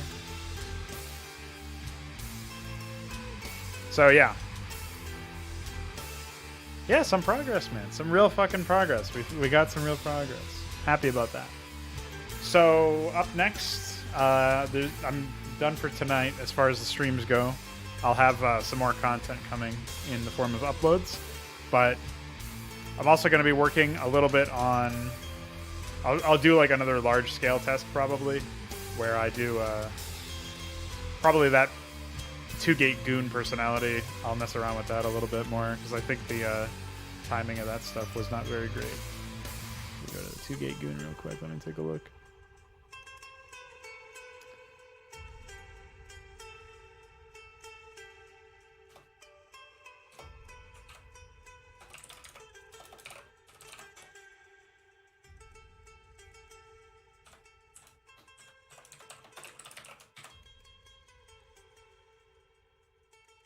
Yeah, so right now I have 2-gate goon, that's the build that you saw from the Protoss. It was fairly strong in the opening stages. But I expect that pretty much every Protoss build in here will get replaced with either something from you or something that I go find that's a bit more in-depth. Just because these builds are very short. It's like I basically just get to the point where they get their first expansion, or it's like a Forge Fast expansion into a Stargate or something. Like very, very basic, very short. It's not as involved as like the Zerg ones or even the 3 racks and 4 racks that you put together a while ago. So I'll definitely swap them out if you end up putting something better together. Feel free to innovate there. At this point, I am very happy with how things have gone. I'm going to go ahead and upload this now, the updated EXE. And we'll see what else we throw together. I'll probably throw the barracks supply into the general Terran at some point.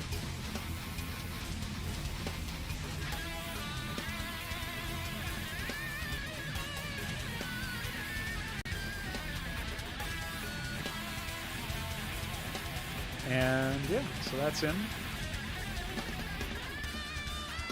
Thanks again, Connor, for all your help with this stuff. Really appreciate it. Definitely resulting in some pretty interesting shit. So I also uploaded this list of the build orders right now. What I'll probably start doing maybe tomorrow or something is marking which ones are like tested and like thumbs up or whatever. Which ones have been, and maybe if I know that ones need work and I don't have the time to do it at that point, I might mark it as like needs work or something like that. So, yeah, we'll see what happens, but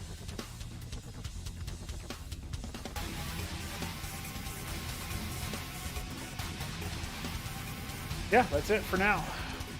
When I return tomorrow for another stream, we'll be getting some more work done in that department. Once we get more build orders squared away, and once we, I think tomorrow I might even start working on the actual missions for Hydra, but I still want to do some more large-scale testing for, like, maybe an 8-player AI map, or I guess it can't be 8 because I have to observe, right? So it would have to be like a 3v3 or a 3-way 2v2, so like a 2v2v2, something like that. So I can test it on the 3v3. Obviously, I made a 6-player map last week, so I can test it on that. We could do one of each race, perhaps, with you know, slower mid-game macro openers or whatever for each player. Just see how they work. See if there's anything that I can observe as a significant issue that needs to be investigated or triaged or whatever. That'll probably be what occupies my time tomorrow. I might even get to some of that stuff today. But the other stuff tomorrow after that can probably be focused around like verifying that I've fixed any issues I come across, and otherwise just getting to work on the actual pipeline, which will involve making a copy of the Melee AI for whatever race it is and stripping out a bunch of stuff that I don't need that's unrelated. These scripts are pretty massive. They are, for example, there are 3,000 almost, 2,888 lines in the Protoss script, 2,890 lines in the Zerg script, and 2,616 lines in the Terran script. So Terran is shortest, but not really by much. They're all pretty large. It's probably, I think these are probably the largest scripts I've written. Maybe Nemesis Omega was larger, but it did way less than this stuff does. Because obviously this contains, didn't we say like it was 12 to 14 or 12 to 13 build orders per AI, and obviously there's also 4 personalities per AI. So there's a lot more in here than there was in the Nemesis Omega script. So all in all, like I said, very happy, very pleased with how this is going. And tomorrow we'll finish polishing some of this stuff off. It'll never truly be finished in terms of the polishing. Obviously, I got a lot of work ahead of me for that stuff.